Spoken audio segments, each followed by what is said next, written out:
And now, let's meet the starting offensive lineups. First, the AFC champions, the Pittsburgh Steelers. The Pittsburgh offensive line.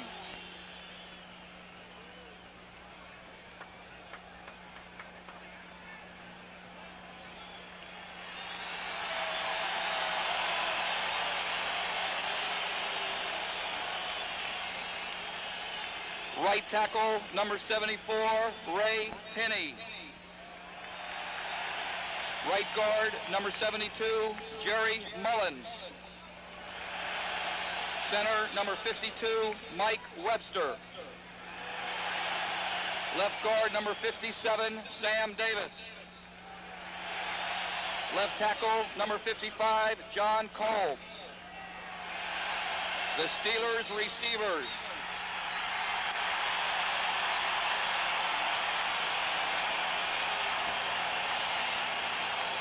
Wide receiver, number 88, Lynn Swan. Tight end, number 84, Randy Grossman. Wide receiver, number 82, John Stallworth. The Pittsburgh backs.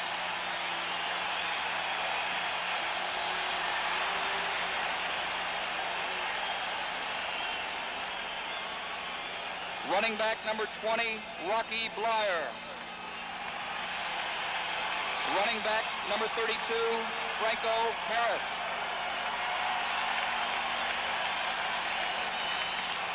Quarterback number 12, Terry Bradshaw.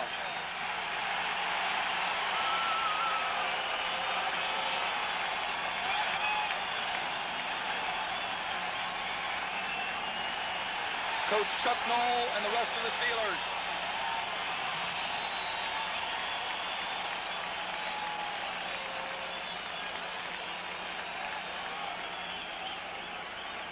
And now, the NFC champions, the Dallas Cowboys. The Dallas offensive line.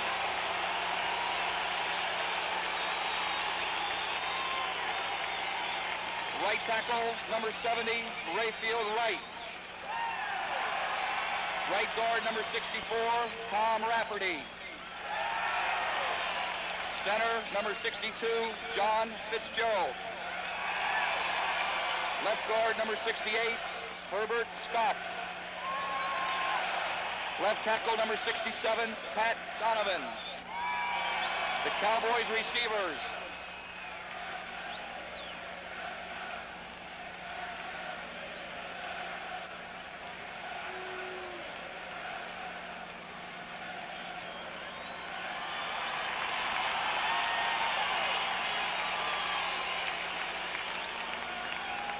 Wide receiver, number 88, Drew Pearson. Tight end, number 89, Billy Joe Dupree. Wide receiver, number 80, Tony Hill. The Dallas backs.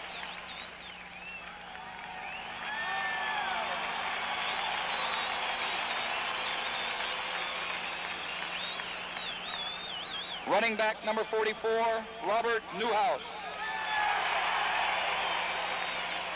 Running back number 33, Tony Dorsett. Quarterback number 12, Roger Staubach. Coach Tom Landry and the rest of the Dallas Cowboys.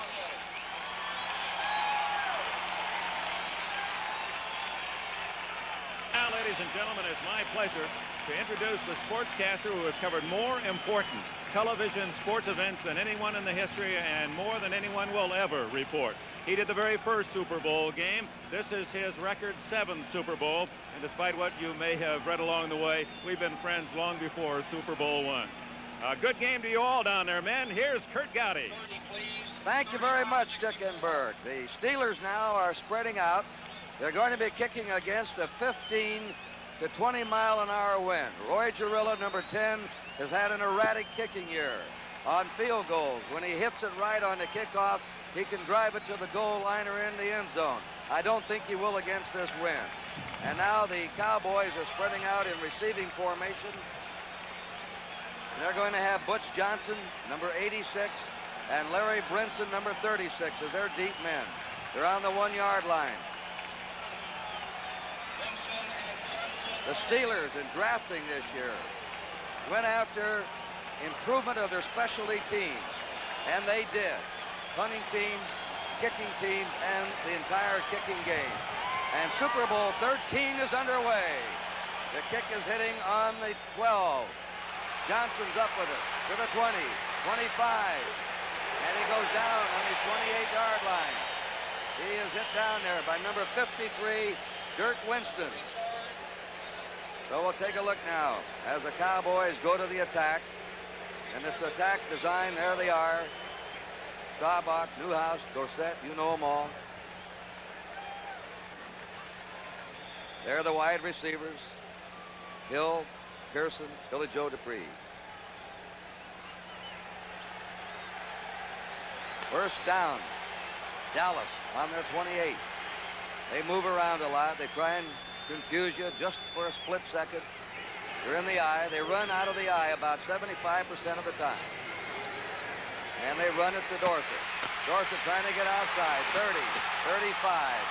We all know what a great back Dorsett is, but I believe they're going to try to get the ball to him all they can today. Pass receiving, running, because he can break a play at any time. Kurt, I think when you mention pass receiving, you may mention the key, because everyone knows that Pittsburgh's defense is a lot of double coverage to the outside receivers, which is the personality of Rodgers throwing. If he can use just a little bit of number 33 in combination with 26, he can make his passing game go. They have second down and a yard.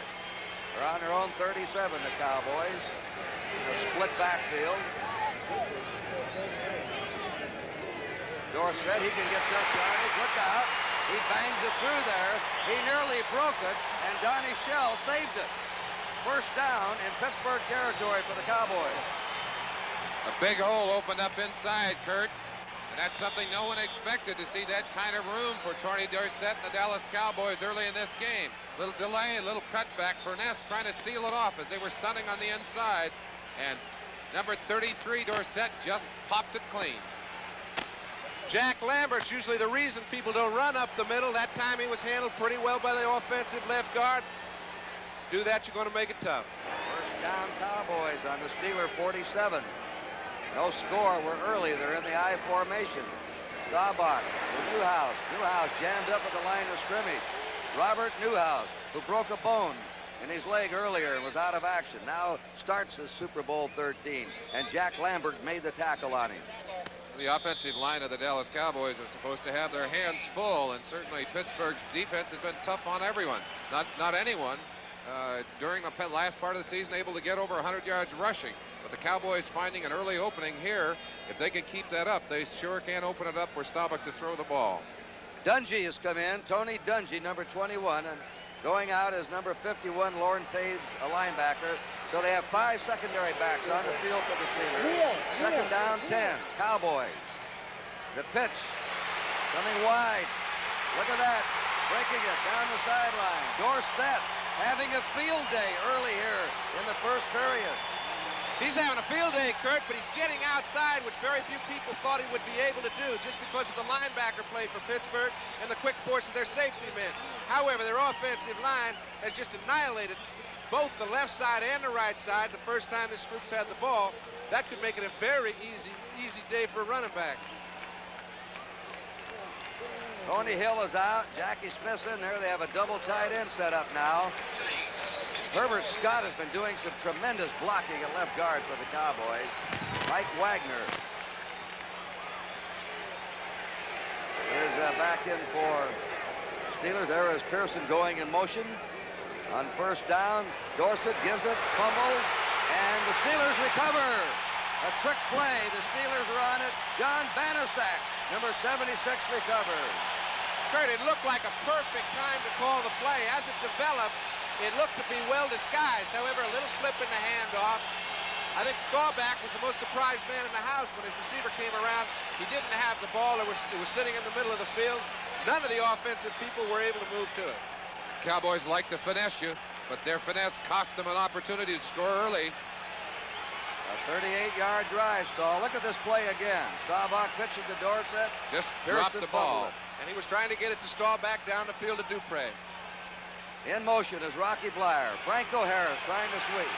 They contain him and they knock him down at the 45. The way to stop Franco Harris is to string him out.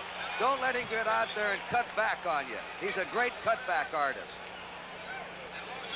Franco Harris certainly would like to have some opportunities to see the kind of holes that Tony Dorsett got early.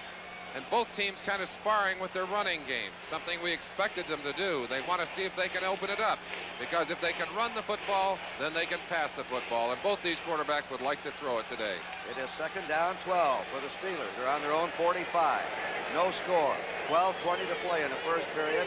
A slot left formation.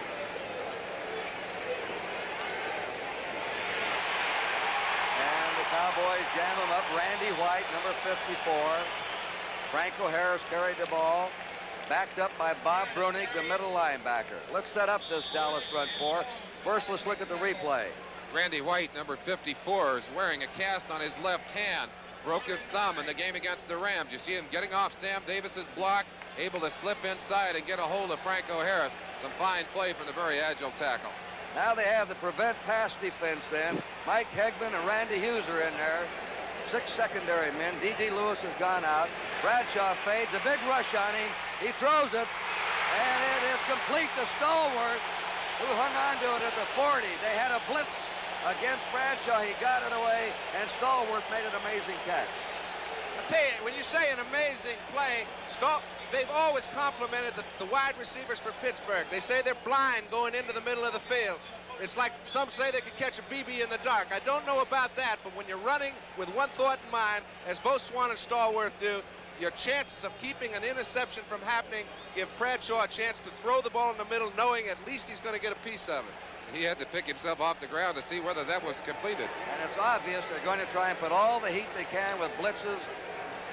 Rushing Bradshaw today. He's back, rolling, flips, sideline, out of bounds to Stallworth. No good.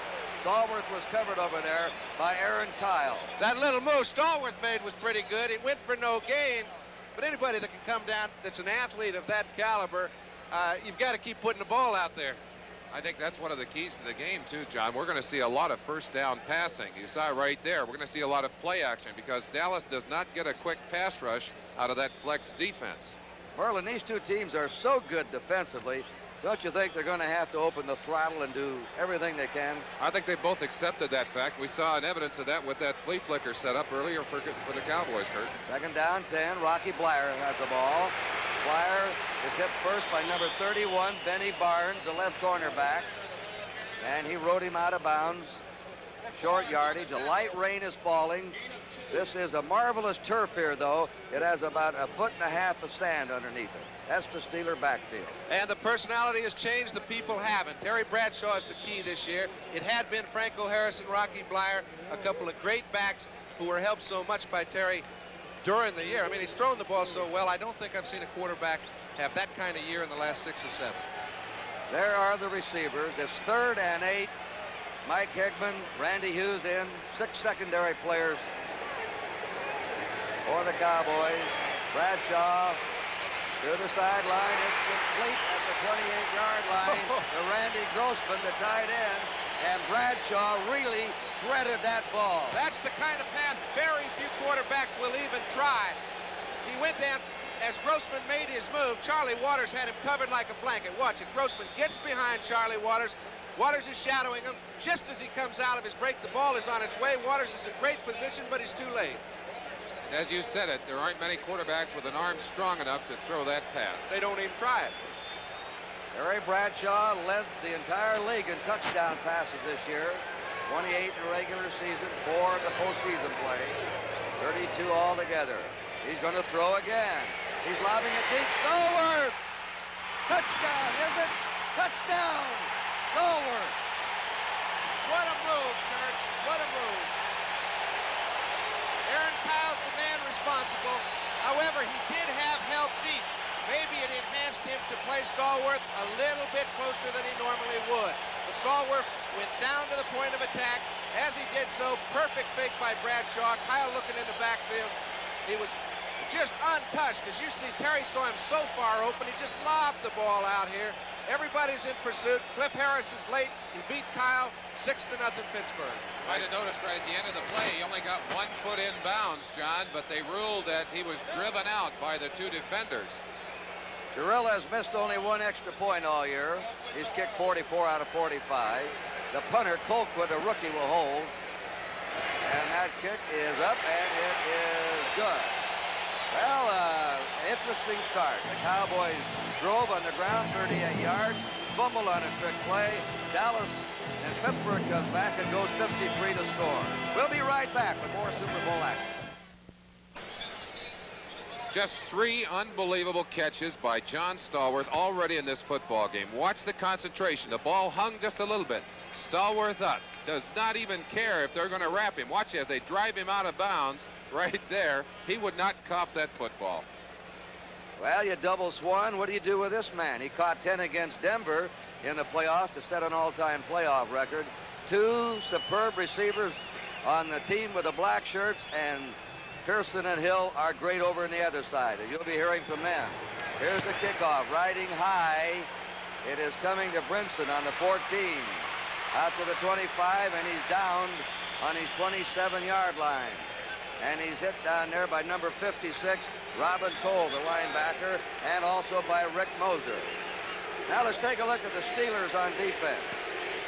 They play Kurt, excuse me, Kurt, we didn't even have a much of a chance to introduce them to you before. They had their hands full early, and we let you watch some of their problems. Banaszak, Joe Green, Steve Furness, and L.C. Greenwood. A fine, strong defensive line. They got some of the best linebackers around. You'll be seeing more from them during the day. Dwight White has replaced Banaszak. Now they alternate them at right end. Dallas ball, first down under 28. Split backfield. Staubach. Ball down. Timing's destroyed. He got it away. Slipped and fell. A light rain is falling. He fell back on his drop.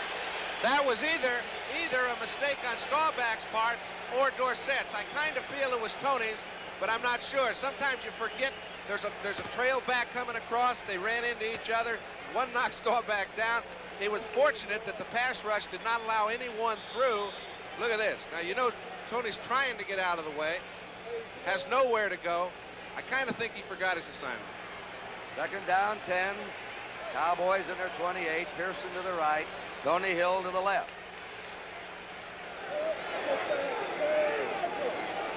We're going to run it. On the draw. Woo, down there. Tony Dorsett hit by Jack Ham, who many call the best outside linebacker in pro football. Lauren Taves assisted him. And let's take a look at the linebackers for the Steelers. Well, you'll see a lot of Lauren Taves, also Robin Cole, but the 2 All-Pros, Jack Lambert and Jack Ham, are absolutely awesome. Merlin said you'll see a lot of them. You may see a whole lot of them. Dallas Cowboys may see more than they want of them. There are a lot of talented football players on the field. That's the secondary. We'll get to them later. Right now, Preston Pearson's in the game. He's a receiving halfback. They really have 3 wide receivers in. Tony Dungy's in the secondary. Shotgun. The pass right down the middle, and they hit it to Butch Johnson. He was wide open. Butch Johnson wrestled around by Ron Johnson. Johnson against Johnson. Roger Staubach has gone from the shotgun. He's the only quarterback I've ever seen effectively utilize it. And when a guy's in the shotgun, the first second or so, he has to put his attention on the snapback from center. It means to Pittsburgh, let's get to him quick. See if we can't rattle him. However, it leaves some vulnerability in the middle of the field. Staubach got the ball. He found Johnson quick, and that's the way to pick up big yards. An all-out blitz on that one, John, and they left Johnson one-on-one on Butch Johnson. Pretty difficult to cover that kind of receiver when a quarterback has time to get it off, as Staubach did. Both teams are gambling on defense. Staubach sets them down. First down, Cowboys on the Pittsburgh 42. Steelers are ahead 7-0. 8 minutes to play in the first period. Dorsett cutting back at the 40 and is crashed down at the 39-yard line by Donnie Shell, who is a real hitter as a strong safety. A free agent out of South Carolina State. Cowboys love to run at you out of that I formation, and they love to feature the running of number 33, Tony Dorsett, out of that I. He has such great lateral quickness and he can spot those openings up inside. You give him a little opening as he strings out along that line, and he'll just go right up through it. Tom Landry wants to get the ball to Dorsett today. Dorsett's already gained 46 yards in the first period. Second down, 7 for Dallas. Pearson in motion. Staubach, rush on him. He's hit. And he goes down. Taves got to him first and kept after him. And then Steve Forness took him down. Forness, the right tackle. They had a blitz on, first from the right linebacker. Steelers don't usually blitz you that much, but they've thrown out the book, and they're coming after Staubach right now. You see number 51, Lauren Taves, and watch Staubach duck underneath him. But he can't elude number 64, Steve Furness, who pulls him down. I'll tell you, as he did get out, had he been free, he still had no one open. Donnie Shelf just covered Billy Joe Dupree like a blanket. Could be the key to a lot of this afternoon. They take the tight end out. Dupree, they put Butch Johnson in, Preston Pearson in, 3rd and 19. Everybody looking for the pass now here in the Orange Bowl. Steelers ahead, 7-0. Cowboys off the shotgun. Staubach looks that field over. He's got time. And he's down. He's hit by number 78, White, Mad Dog White. That's the second sack for the Steelers, and they sacked Staubach 7 times in the 76 Super Bowl. All right, you give credit to the defensive line. Dwight White was the only man anywhere near Staubach. However, it was due to the outstanding coverage. The combination of coverage in that situation. Staubach had 4 or 5 seconds to throw the ball, had no one open. Not only did White go by Pat Donovan, his tackle, he also got by Dorsett, who was the pickup man. And finally, as you said, because Staubach could not throw the ball, he got him and sacked him. Punt formation, Danny White. Theo Bell's deep. He had a good run back day against Houston. A driving spiral with a win. Theo Bell takes it on his 18. Ooh, boy, there was a slobbering block. And he runs it back to his 30, a 12-yard return. Randy Hughes made the tackle. We're going to be back to action here at the Orange Bowl. The score, Steelers 7, Cowboys nothing. 6 minutes to play in the first period.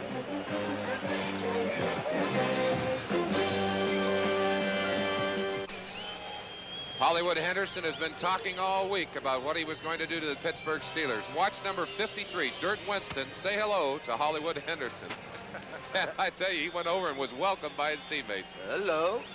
However, Merlin, as you mentioned, Hollywood does talk a lot. He seems to back it up on the football field. Tom Landry said, complimenting you, Thomas, is like putting a fire out with gasoline.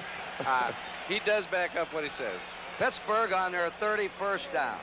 Blyer and Harris behind Bradshaw.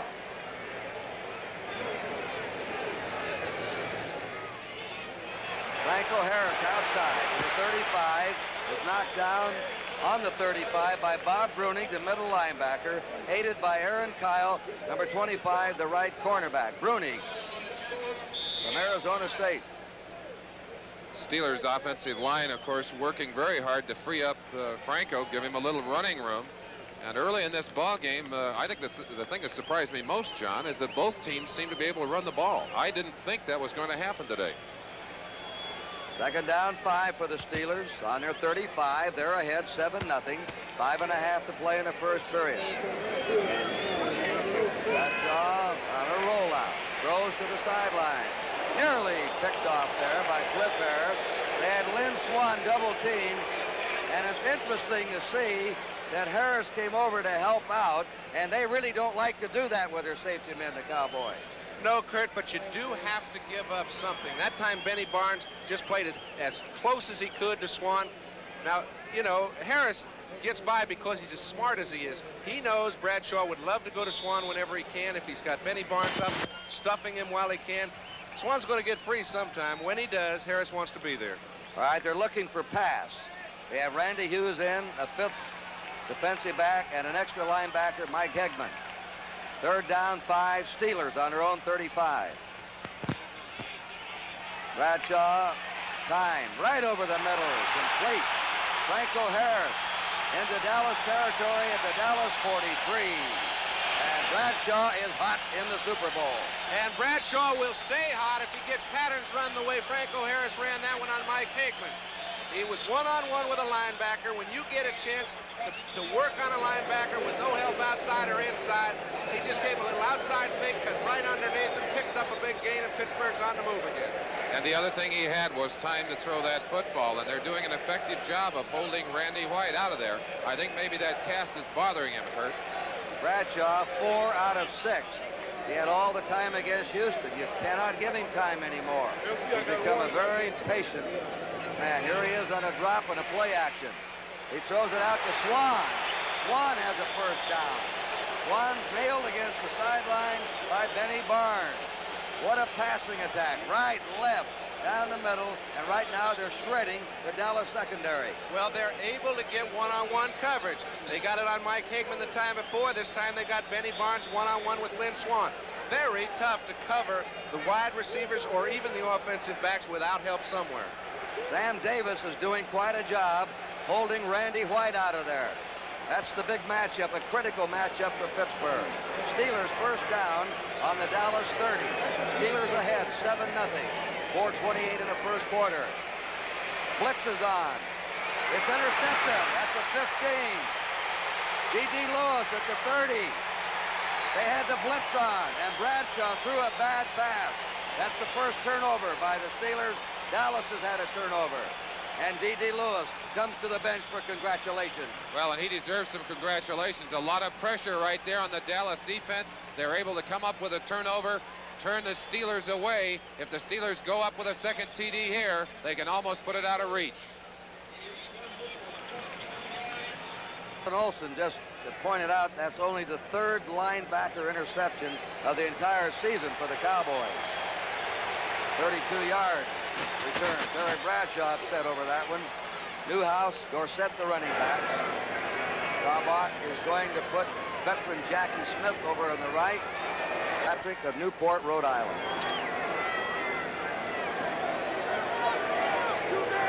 Second down, 7. Dallas, just short of their 40. Jackie Smith in motion. The pitch is to Newhouse. He's being chased. Lambert! What a charge by Jack Lambert, who led the Steelers this year with 125 tackles.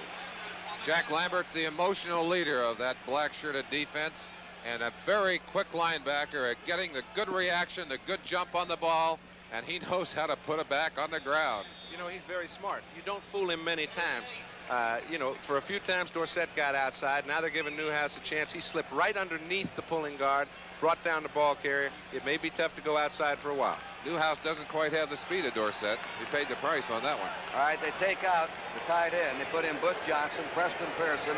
It's the shotgun. They've got all their good wide receivers in the game now on 3rd and 7. Staubach's pass, no good. Intended for Preston Pearson, Ham. All right, Jack Green, too. You know, when you put the burden on a linebacker, generally he can't handle a fine offensive halfback that's a good receiver. They put Ham, feel very comfortable covering him, covering Preston Pearson. He did it very well, forced Roger to throw it where he didn't want to. They look like they were bumping, running the outside receivers, John. They were. They're challenging him out there. There is Danny White. He could play first-team quarterback on most squads in the National Football League. How long he's going to be happy to be a backup man, I don't know. And there's Theo Bell to return. Kicking with the 20-mile-an-hour wind. Hoists it up there to the sideline, and it takes a Pittsburgh bounce and is out of bounds between the 35 and 40-yard line of Pittsburgh, and White did not like his punt. We now have 2:37 remaining in the first period of Super Bowl 13. It is Pittsburgh 7 and Dallas nothing. Remember Sports World on NBC next Sunday. The Steelers, the best record in pro football this year. They won 16 out of 18. They've won their last 7 in a row. They have a first down on their own 38. Notice how do they run to the left. They have a gaping hole open for Franco Harris. They're a left-handed running team like the Oakland Raiders, because they usually put the tight end on the right, and Harris has less people over in the left, so he can cut back on them. Down in the middle of that line, they're really banging on Martin, number 79. You see D.D. Lewis coming inside, a little stunt between the two of them. Good reaction from the offensive line of the Pittsburgh Steelers. They sealed the linebacker out, opened a hole, and Franco knew what to do with it. Second down, a yard to go for Pittsburgh on their own 47.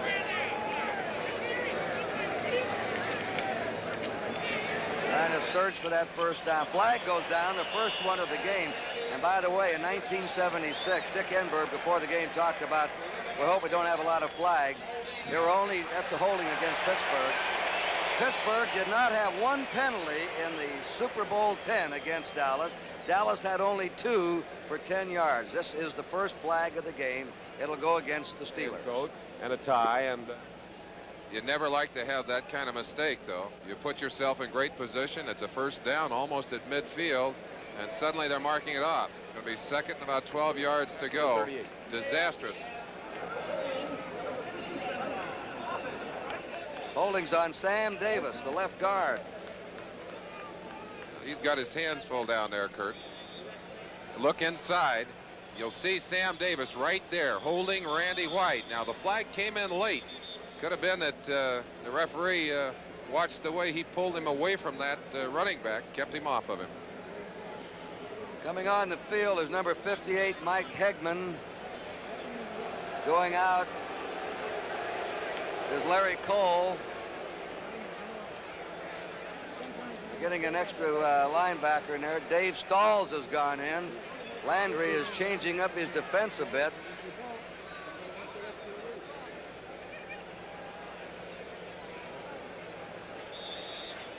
Well, there's the defensive line for the Cowboys, and Randy White, as we said, you can see the cast on his left hand, broken thumb.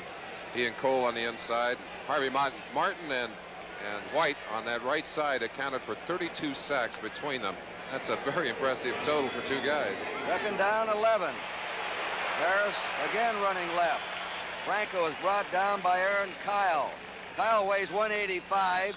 Franco weighs 225. Franco in postseason games has led all rushers 11 out of 13 times. We've given a lot of credit to the Pittsburgh Steelers linebackers, but the Dallas Cowboys aren't without some good ones themselves.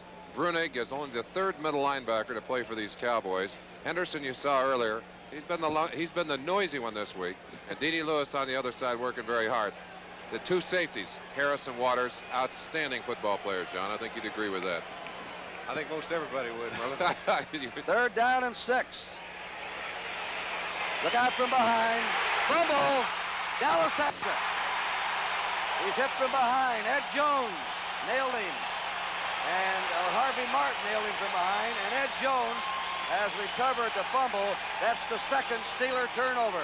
There's Ed Tutall. Okay, both of them responsible to Bradshaw. This time he was trying to do a little too much with a bad play. I think if one thing epitomizes Terry's play over the year, he has been so successful. Sometimes he's made a bad situation a good one. This time, in this sort of a football game, you want to make sure that when the gates are closing, you don't leave yourself an opening. I think he did a little unnecessarily here. He's trying to get away, do something well. The ball got hit. Big defensive play, though, as Harvey reached around and batted that ball loose. First down, Dallas. Pittsburgh's 41. 1 minute to play in the first period. Pittsburgh ahead, 7-0. Staubach on a straight handoff. Newhouse. And Newhouse piled up in the middle. L.C. Greenwood, the left end. And Steve Furness. There's the man that just recovered the fumble. Ed Tutall Jones. Bradshaw talking to Chuck Knoll. You know, I want to ask Merlin something. To me, a great defense is one that when your own team gets a turnover, you can hang in there and not let anything break down, because so many touchdowns happen after turnovers. I don't think either Dallas or Pittsburgh allow that to happen very often. Well, that's because of their experience. You go on that field, you suck it up a little bit more when they got a turnover. You know Staubach's going to go deep on you. Second down, 9. Cowboys on the Steeler 40. Pearson in motion. Play action pass. There it goes deep to Pearson. And it is no good. He was defended by Donnie Shell. Pearson nearly making a miraculous catch in the end zone. And Donnie Shell made an awfully good defensive play, because it looked to me as if Pearson had dissected the defense. Staubach threw the ball at just about the right time. Was not able to hit him on the money, but it looked like the play may be good enough. He got Shell's back turn to the ball. When you're in that position, you're really up for grabs. A guy like Drew Pearson's going to come down with quite a few of those. I've got to credit Donnie Shell. You can see he doesn't like it. He finds Pearson a little later than he would like to. However, makes good recovery and keeps him from scoring. That's great ball reaction. Steve Furness is out. Dennis Winston is in. There's Donnie Shell. Butch Johnson's come on to replace Dupree. They have the fleet wide receivers in again. It's the shotgun on 3rd and 9. And a big rush is on. He lets it go. Tony Hill at the 20. He's in. Touchdown, Tony Hill.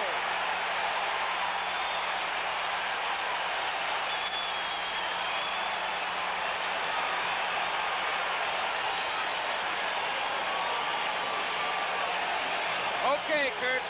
That was a blitz. They've been burned twice on blitzes. That was no exception. Strawback was the hero on both occasions. You see Tony Hill on Donnie Shell. He's all alone with him all over the field. Strawback threw the ball before Tony Hill even made his break. He was forced to. They communicated perfectly, and the score is almost tied. One kick will do it. And this pass comes as time ran out in the first period. He can really tightrope that sideline, Tony Hill, a second-year player. He came so fast that they traded Golden Richards on to the Bears to make way for Hill, who's going to be a great pro star. And Mel Blunt, who was deeper than Tony Hill, had his back to the quarterback, playing man-to-man, corralling his receiver. Never did see Hill until he went by him into the end zone. It's survival time when you get one-on-one with some guy and you're in a blitz situation. Septian only missed 1 point out of 47. Charlie Waters will hold.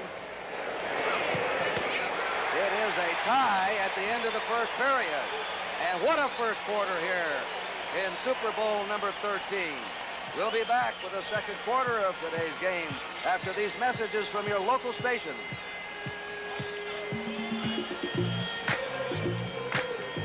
No Bowl. And by the way, the first touchdown scored against Pittsburgh in the first period this year. And I didn't know if anybody would ever score on him in the first period. We did say it'll be a high-scoring game. I think we're on our way. Kicking off now, Septian. The kick is a shorty, bounding around. Larry Anderson, the rookie, has it. Reversing his field, loses ground, and they finally bring him down. He lost 4 or 5 yards trying to reverse his field. He's finally tackled by Tom Randall. Kurt, the Dallas Cowboys have been kind of hard on Steeler records. Back in '75, the Steelers had done the same thing, had held their opponents scoreless throughout the season. And in the Super Bowl of '75, Dallas scored in the first quarter. Here they are again. They come scoreless through the whole year. Not scoreless, but they at least no touchdowns allowed in the first quarter until today, and the record disappears to the same Dallas Cowboys. Well, if you want to go by past records, the team scoring the first points has won 10 out of the 12 previous Super Bowls. Pittsburgh scored first, but now Dallas has come back. And Bradshaw sets them down for a first down on their own 26. First play of the second quarter. Blair is off in motion. That pass is complete. He caught that ball. Randy Grossman, the little tight end, at 215 pounds, his second reception of the game. And, you know, Kurt, people were so concerned when Benny Cunningham went down. Now, he is going to be a great tight end, but their effectiveness has not changed since Grossman has come into the lineup. He's excellent going into the secondary, beating linebackers. He makes a lot of bad balls look good, and he just did it on this occasion. Randy Grossman, a basketball player at Temple. On the 32-yard line, or 37-yard line of Pittsburgh. First down, tie game, 7-all. Franco Harris getting outside with a 40, ridden out of bounds by Bruning and Ed Too Tall Jones. So Franco starting to pick up some yardage. Shows you how quick Jones is. He chased him from left to right. This telecast, presented by authority of the National Football League, intended for the private use of our audience. Any rebroadcast or other use of this telecast without the express written consent of the National Football League is prohibited. It is now on the 44-yard line of the Pittsburgh Steelers. Second down, 3 to go. Let's check Franco's rushing yardage. He has 27 yards. Tony Dorsett has 46 yards rushing. Harris again. Ed Jones hits him there. He might have picked up a yard. Too Tall at 6'9" was standing there and said, Very tough to go against that Dallas flex defense, especially for the Steelers, who love to do their trapping, and it's hard to trap that defense. Too Tall just slid inside, almost like a linebacker, sliding back inside away from Grossman, who's trying to seal him off, and made the stop, kept him short of the first down. They're bringing on Larry Bethea, rookie, number 76. Now he comes back out. They couldn't get him on the field in time. 3rd down, 1. Harris has the first down. Franco Harris hitting inside. D.D. Lewis stopped him. Sam Davis opened the way. Franco Harris, 5th leading rusher of all time. Great money back is the best description you can make. Kurt, I was just going to say that. You're taking the words right out of my mouth. But if you had one back to run short yardage for you, I think I might grab Franco Harris, especially in a big ball game. Steelers on their 48. First down. They've gone to the running game now. Now they switch. Quick flip. Incomplete. I want to tell you, the Cowboys led the National Football Leagues in getting to the quarterback this year, and they're putting more and more pressure on Bradshaw now as this game is progressing. And they did put pretty good pressure on Bradshaw, but Grossman had a chance to really manipulate behind the linebackers. The linebacker play by Brunig on that particular occasion was outstanding, and they had a little miscommunication. They tried to get it off to Randy Grossman, as you said, but Randy just unable to get himself in the right position. We're looking at Randy White here. They've done a good job. Sam Davis had his hands full, but has done a good job of passing him off and getting a little help by his friends on the other side of the line. They put their wide receivers on the left side in a slot. 2nd down, 10 for the Steelers. Play action pass. Bradshaw throw on the run, maybe. It's out, and it's nearly intercepted by Charlie Waters, number 41. Charlie, a 9-year veteran. He and Cliff Harris are called the 2 best safeties on one team in football. Okay, we're giving you the wide shot, and Terry Bradshaw, when he comes back, I think uses his athletic ability to give himself enough time to try and catch Swan coming all the way across the field. We're watching Grossman. That ball was actually intended for Lynn Swan coming across. Good linebacker play kept him from receiving the ball. Take a look at Lynn. He comes down. He's supposed to be hit here. If Terry had been able to stay in the pocket, he might have been able to throw it. Benny Barnes is in pretty good position coverage-wise. Linebacker makes the play. And if you're wondering why there wasn't a penalty, it's because the ball had already been hit by a defensive man. 3rd down, 10. Steelers on their 48. Fumble. Bradshaw has it. Oh, he hit. Thomas Henderson up with it. Going in with it, number 58, Mike Hegman, and it is a recovered fumble. Henderson jarred it loose from Bradshaw, and going in with it, Mike Hegman from Tennessee State, a reserve linebacker. And I think, Merlin, that 2 things happened. I think Bradshaw's hurt a little bit on his left shoulder. They stood him up, kind of caved him in, both of them, took the ball away before he was able to get down to the ball. He made a pretty good recovery to get a piece of it, but you can see Henderson's holding him up. Hegman takes the ball away, and I don't think Terry's getting up very quick. Henderson just stripped his arms back, and Hegman stole the football from him. Now, that's great play. That's the kind of big plays you're going to need to win this football game. Okay, let's look at Bradshaw. That's the real concern as far as Pittsburgh's concerned. He had a hold of his elbow coming off the field. It was his left one, but it's not a minor problem. Cowboys score, 12:08 to play in the half. They're in the lead. Tepion's kick is good. And Dallas on a stunning recovery. Bradshaw shaken up. And that's the big question now. Can Terry Bradshaw come back and operate with full efficiency? 3rd turnover already against the Steelers. And let's take a look at it again, gentlemen. Go back and watch the play. I think the fact that Bradshaw dropped that football and picked it up really shook him up. He never quite got his bearings again. Henderson really has his shoulders and arms. He's pulling him out right there. You see the ball just stolen right there by Mike Hegman. And I think, go ahead, John, you saw something. No, I'll just tell you, he hit his elbow on the ground. That could be a jam shoulder, could be a slight separation. We're not going to try to play doctor, but it's certainly a problem for Terry right now. Well, if Bradshaw cannot continue, then that really raises some interesting questions for the Steelers. One more time, because there's the football popping loose. Bradshaw does a good job of getting it back, but watch him carefully as he goes to the ground here. Yes, yeah, you're right, John. Had his arm pinned behind him. Well, if there's one guy that will come back, I'd say he's probably as tough a quarterback as there's ever played this game. And if he can come back, he'll be there. The Steelers scored first. A pass to Stallworth, 28 yards, 9:47 to go in the first period. Dallas tied it in the last play on a pass to Tony Hill in the first period. And now Dallas has jarred the ball loose, come up with it, and Hegman ran it in for the touchdown. They're kicking off to Larry Anderson, deep. Anderson is going to ground it for the touchback. The initial reading from the Pittsburgh bench, Terry Bradshaw is all right and will be able to come back into action. You see them congratulating Raphael Septien.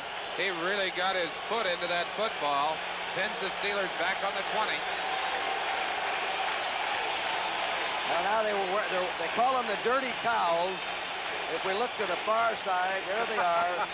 The dirty towels. Dirty or the terrible? The terrible towel.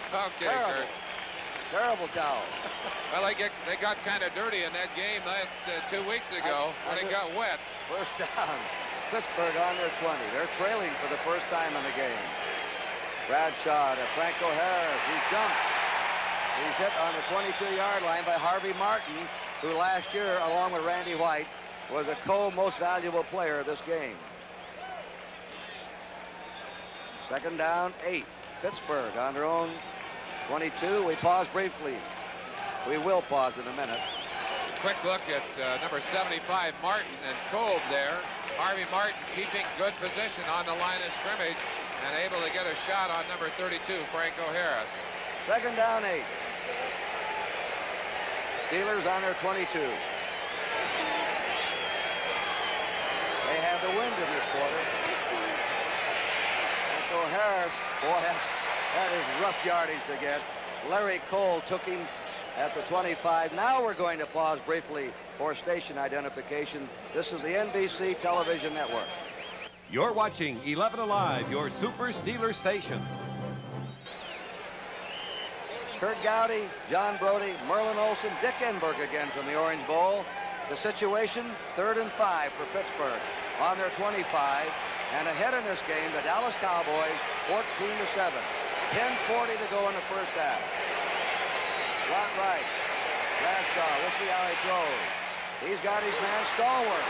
He's at the 40, 45, 50, 45, 40. He's gone. He's at the 20, 15, and he's in for the touchdown. No flags are down. It's a touchdown all the way, 75 yards. Kurt, I think you set it up about as well as anyone. When Bradshaw goes back to pass, you say, let's see how he throws. I'd say he made the answer pretty clear. He put it right on the numbers to Stallworth. Stallworth beat Randy Hughes in a one-on-one situation. When he did so, and we've seen a lot of one-on-one situations, I think, Merlin, is because they have to try and get to both passers. I think both teams are trying for the big play defensively, and it kills them here because they don't get to him. He gets it away, and then Stallworth just uses his great ability to break it loose, to get this game back to within 1 point of even, and this has become a game of big plays. Stallworth has now 3 catches for 115 yards. Bradshaw, boy, they're over him after he was injured. He came right back in and got this thing tied up with the extra point. 14-14. 10:25 to go in the first half. Bradshaw has connected twice with Stallworth. And we're going to be back with more action, and action we are having.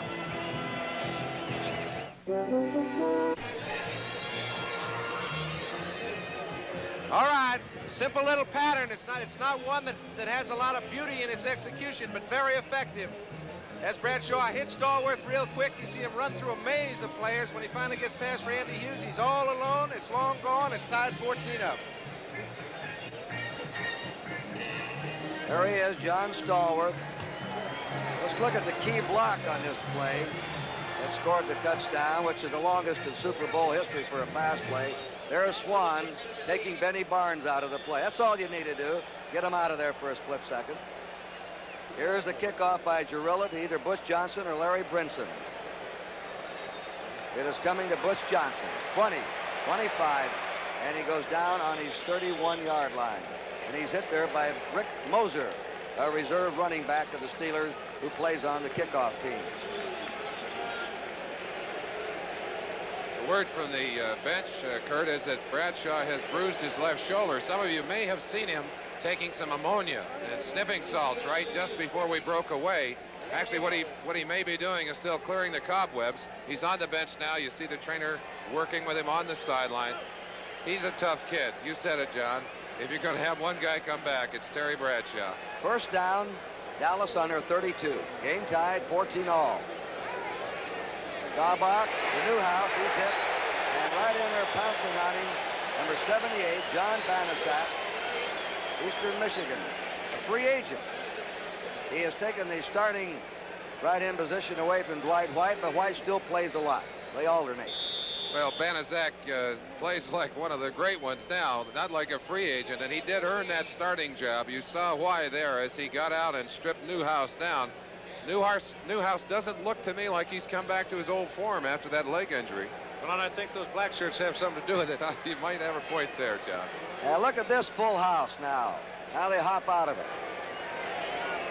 Second down, 15 to go. The toss. Dorsett is in good, and he's down. It's the Steelers now who have taken over the momentum. That's Jack Ham, number 59. When the Steelers are playing their best, Jack Ham's making the big plays, Merlin. Number 59, Jack Ham, I still believe at his position the finest linebacker in football. And what he does here is just seals the play to the outside, strings it out. Dorsett looked back, he wanted to cut, but what did he see? More black shirts. He went to the ground.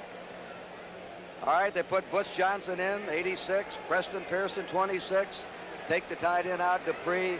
They've got the fleet receivers with the good hands in there now on 3rd and 18. Daubach off the shotgun. He fumbles the ball. Pittsburgh. Dallas recovers it.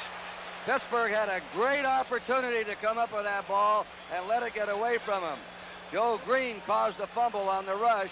Tom Rafferty, the right guard, recovered for Dallas. And it looked like late, Merlin, I'm not sure, but the Banaszak had a chance to recover the ball, tried to make a big play out of it rather than recover it. In doing so, lost it, and Dallas still has possession.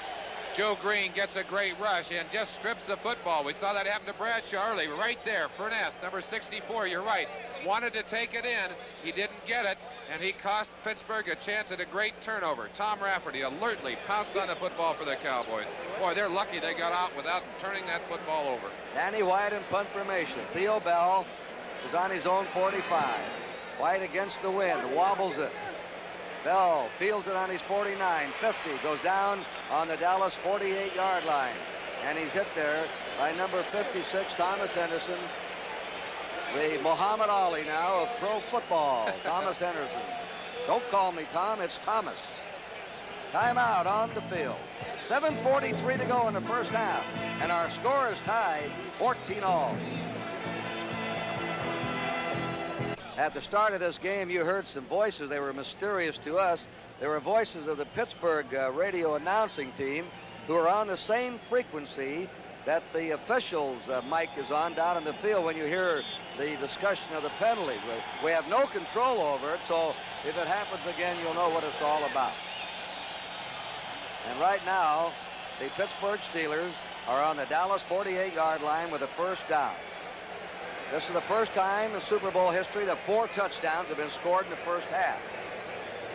Bradshaw, play action pass. And he gets it away. Lynn Swan, 30, 25. Swan's down on the 22. He's hit by Charlie Waters. Lynn Swan was the most valuable player of the 76 game. We mentioned this may be a slam-bam affair, Merlin, and we mentioned it because of the defensive strengths. People had to come after him right now. First down, second down, pull out all the stops. I think the most indicative part is right here. Lynn Swan gets by the linebackers into the secondary. You don't see him very often try to take people on. They're all playing like there's no tomorrow, and there isn't. They have a first down, Pittsburgh, on the Cowboy 22. Tie game, 14-all. Franco Harris. They've got him. And there's a great charge by Ed Jones, and too tall has been the best of the defensive front four for the Cowboys so far. You get a chance to see one of the reasons that the Dallas Cowboys like to play that flex defense. They get almost a linebacker's read from their big defensive lineman. Watch Too Tall, gets the quick read inside, and he just flies across, gets there as soon as Franco Harris, who said, where in the world did that big guy come from? But the weakness was probed last time, and that is they can't get the pressure on the passer when they're in that flex. Second down, 18. Pittsburgh on the Dallas 30.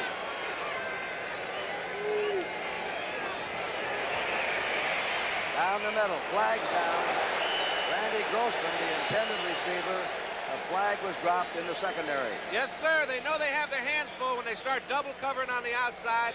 Charlie Waters was up there trying to handle Grossman all by himself. I think he held him before the ball was thrown.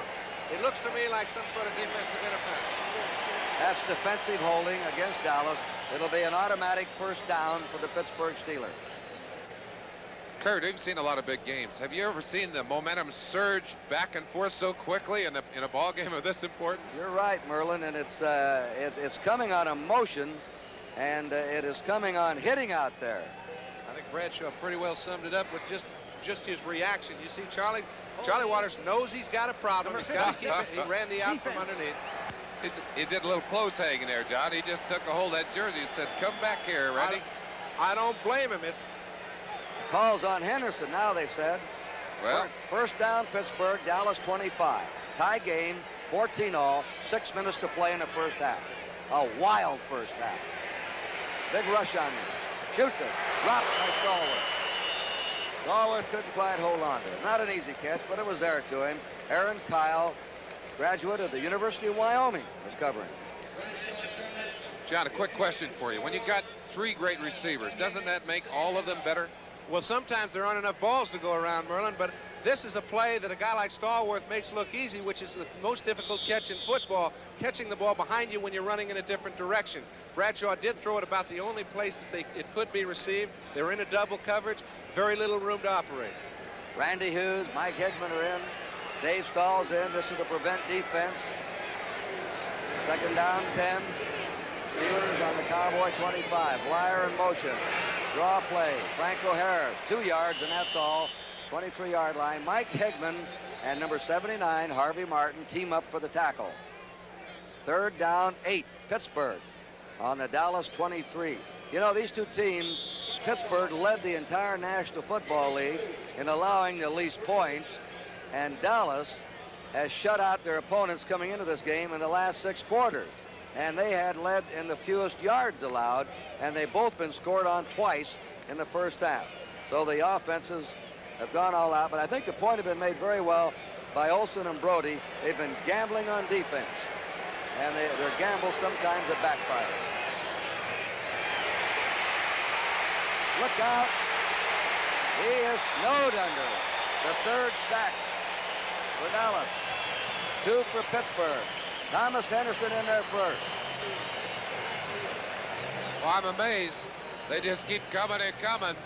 But I tell you again, if they don't get him down, you see 42, Randy Hughes coming, and that's what you call a jailbreak. Mike Hegman, 58, has a piece of Terry, and he almost got that ball away. They're lucky they got him down. Roy Jarrell has been a very erratic field goal kicker this year. He has kicked 3 out of 13 from 40 yards out. This is a 51-yard attempt, but he does have the wind at his back. He's hit only 16 out of 32. If Pittsburgh's had a weakness, this has been it. The kick is up, and it hit the upright. It hit the upright. He just missed. Down on the field is Ed Jones. Ed Jones is injured. Now he's getting up. Kurt, he did what good defensive linemen do. He jumped high to try and block that kick. As you watch the emotion of the holder, Colquitt, somebody put their head right into his stomach and I think doubled him over pretty good. 4:55 to go in the half. We're still tied in Super Bowl 13, 14-all. Bird 4 for Dallas. Dorsett is 42 net yards, the leading ball carrier. Franco Harris has 32 net yards on the ground. The leading receiver, Stallworth, 3 for 115 yards. Super Bowl 10, Lynn Swann set the record. 4 catches for 161 yards. Double tight end offense. Tony Hill is out. There's Jackie Smith, one of the tight ends. Dorsett, they're trying to get him outside. And he's to the 39. The thing about Tony Dorsett is you stop him, you stop him, you stop him. But one time, bang, he can break it. And he's been close on 3 or 4 occasions. He sure has, John. That great outside speed. And I don't think I've ever seen a young back use his blocking better. Watch Dorsett. Watch him hang to the outside and set the block right there for number 68, Herb Scott, and then quickly duck underneath it. That's just a great ball carrier who knows how to use his people. Second down, 5. There's a man who played for the National Collegiate title, and then his first 2 years in Pro Bowl is in the Super Bowl. That's not bad. 3 years in a row. Second and 5. Preston Pearson in the game. He leads the team in receiving, but Newhouse has it. And Newhouse is buried under and swept out of bounds on his 39. And that is Robin Cole, number 56 from New Mexico, who took him out. Number 1 draft choice 2 years ago. He was brought down by Robin Cole, but the man who created the angle for him was Donnie Shell. Now, he's got a lot of responsibility. We've seen him in the end zone batting down passes. This time he had to force to the outside. When you're effective running the ball, you put a real burden on those strong safeties. The weak safeties, not so much. That's what they've done in this ball game.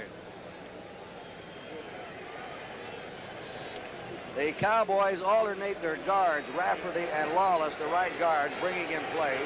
Landry calls all the plays. Bradshaw calls the plays, the quarterback, the Steelers. Shotgun, 4 wide receivers on the field now.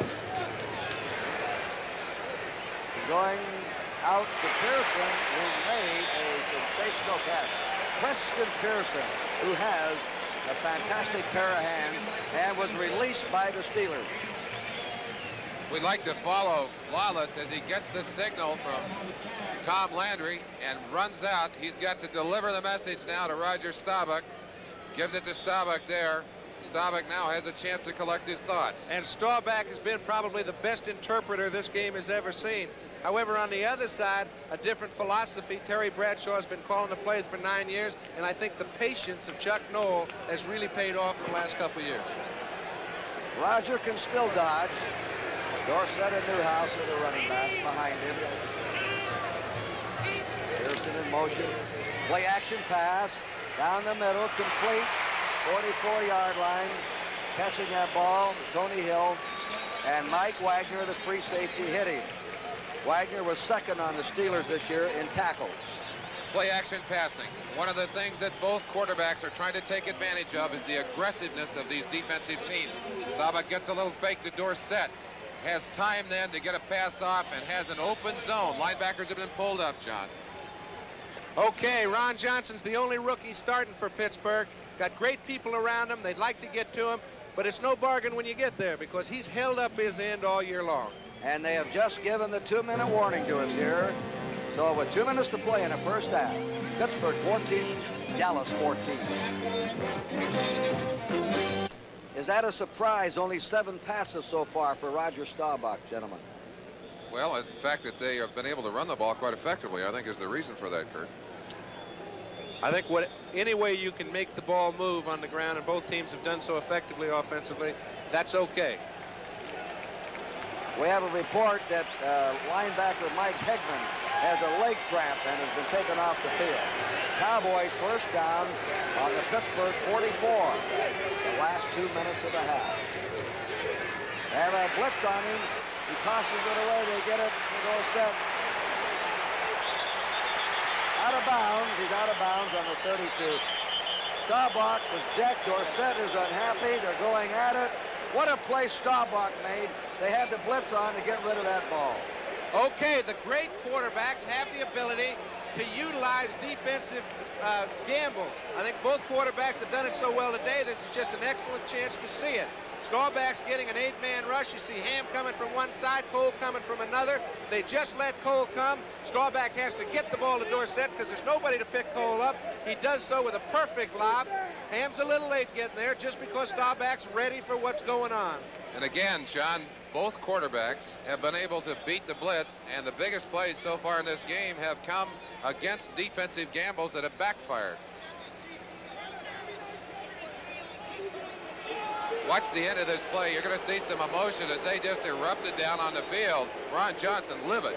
We have a double penalty or offsetting unsportsmanlike penalty on each team. Unsportsmanlike. Dorsett and Ron Johnson charged with unsportsmanlike conduct. And it's going to be a first down on Staubach's amazing ability to unload with a blitz on it and get it to Dorsett. Dead ball foul. First down. Now it's going to be the Cowboys ball on the Steeler 32 with the game tied 14-all and a minute 51 to go in the half. The reason for the dead ball foul call is that the ball goes to where the pass was completed, or the pass was run to the point at the 32. That's the reason he made it a dead ball foul. Pearson in motion. Staubach looking. He's intercepted. Coming up with it, Mel Blunt. Blunt brings it back and stops the Dallas drive. Flag is down at the 29. Billy Joe Dupree was the intended receiver. And Mel Blunt, the veteran of 9 years, intercepts with a flag down. And Billy Joe Dupree absolutely unloaded on Mel Blunt after he caught the ball. That situation has been turned around in the past, and when those defensive backs come up with an interception, they better hang in there.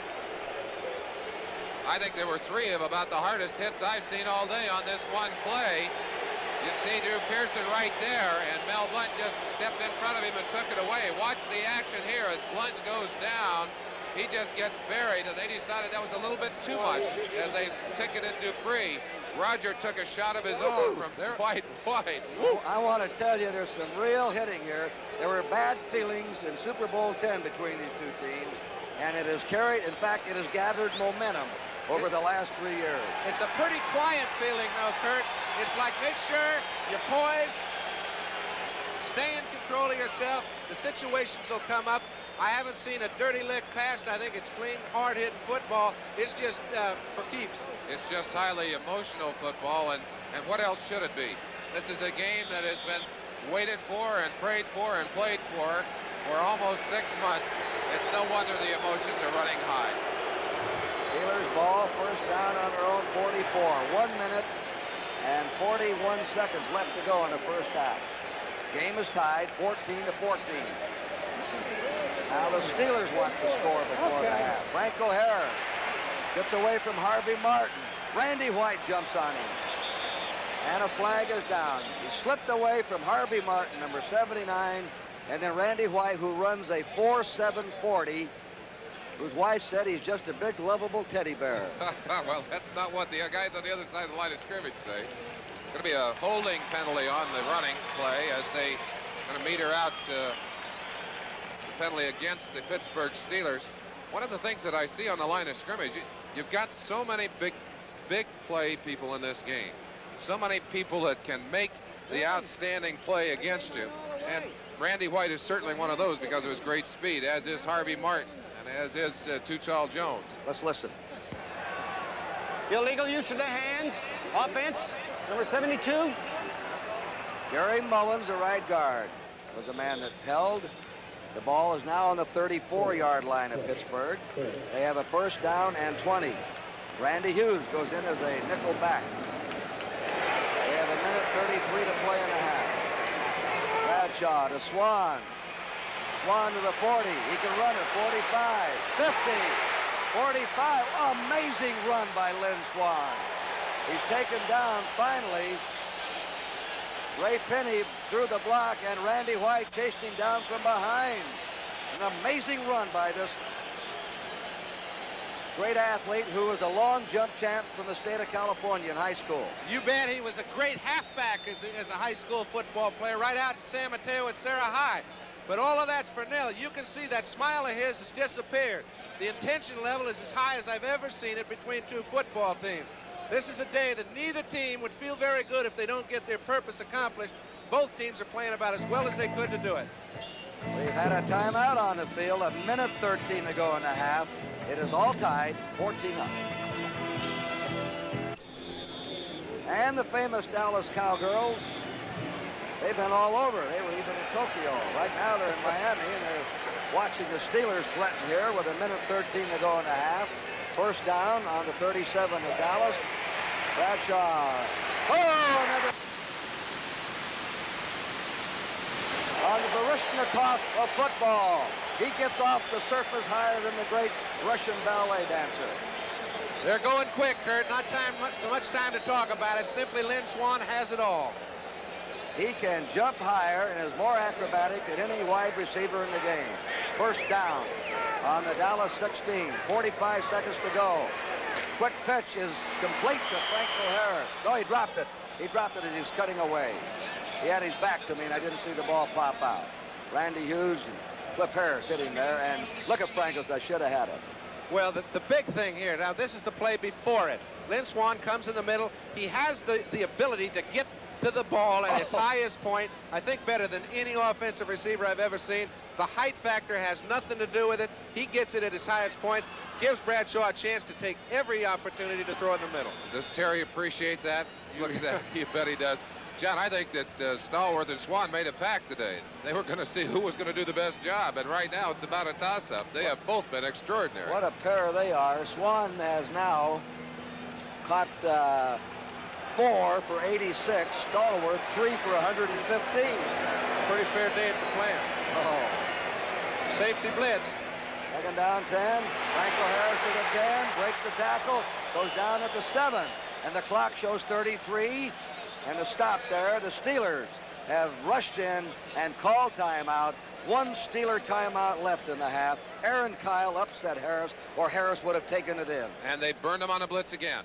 Cliffy Harris up right in the line of scrimmage, and he tried to guess the count. Got there a little early. Gave them a chance to adjust. You see him going in. 43, they pick him up right there. 32, Franco Harris did what he's supposed to do. Took advantage of the blitz and got himself out of there. He's mad that he didn't jump over that last guy. That's the reason for the reaction. He knows there's very few secondary people left when you get by 2 of them. He thought he was going to take it in. John Kolb and Sam Davis, the left tackle, left guard, did the blocking. John, again, I'm amazed. And Kurt, the big plays in this game have come off defensive gambles that have backfired just constantly, and yet both defenses continue to blitz. I think that's a tribute to these two offensive teams. Well, I think primarily the quarterback, because he is the man that has to spot it. A lot has to do with when you call the snap count. If he sees Harris cheating in there, he gives his guards enough time to spot it so they can pick it up. He's got to keep people off balance. I think they've done it to the secondaries of both clubs. I think they've done it to the defenses of both clubs. I talked to Cliff Harris about the safety blitz, and he said Bradshaw likes to go on that number 1 count, on the first count. He said, I'm going to jump it. He said, I'm going to be there. And he said, if Bradshaw is going on that first count, I'm going to be on him before he can step back. But as you saw, he got there a little too early and tipped his hand. Here's a setup. It's on the 7-yard line. 3rd down and a yard to go. 33 seconds in the half, and the game is tied 14-0. You saw the visual by our alert NBC crew. Franco Harris now is the leading rusher of all time in Super Bowl games.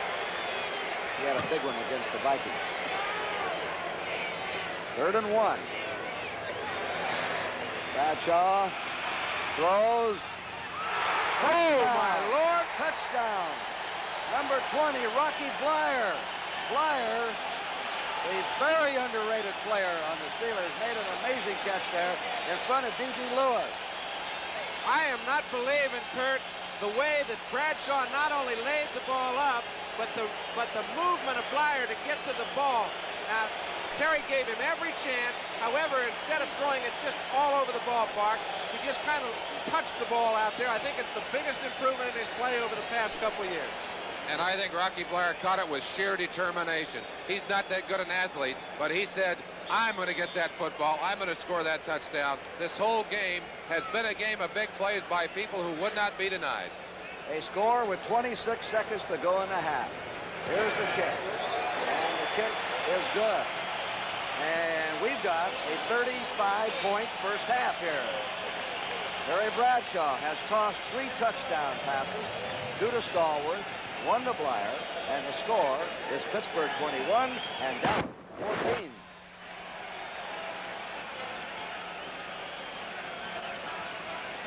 Okay, you know, you mentioned that what Rocky was saying. There's been a lot of people doing a lot of talking. The important thing is he backed it up. He just got it done. intention isn't necessarily a verbal discussion. And he beat Dede Lewis for the ball. Dede was in excellent position to pick it up. And you can see these guys are hanging in there together. Randy Grossman sees the play all the way. Does that tell you something? The Mel Blount interception and the amazing run after catching a short pass by Lynn Swan is what set up this score. A big score maybe for the Steelers to take into the locker room at halftime. Very important to carry that momentum into the locker room if you can. And this game has surged back and forth so quickly up and down the field. Just tremendous football. And many people had said this might be the best matchup ever. If the second half is anything like this, it might be one of the best games ever. I think it's already the best Super Bowl ever. Roy Girella will kick off. Dallas a little down right now, but they bounced back twice.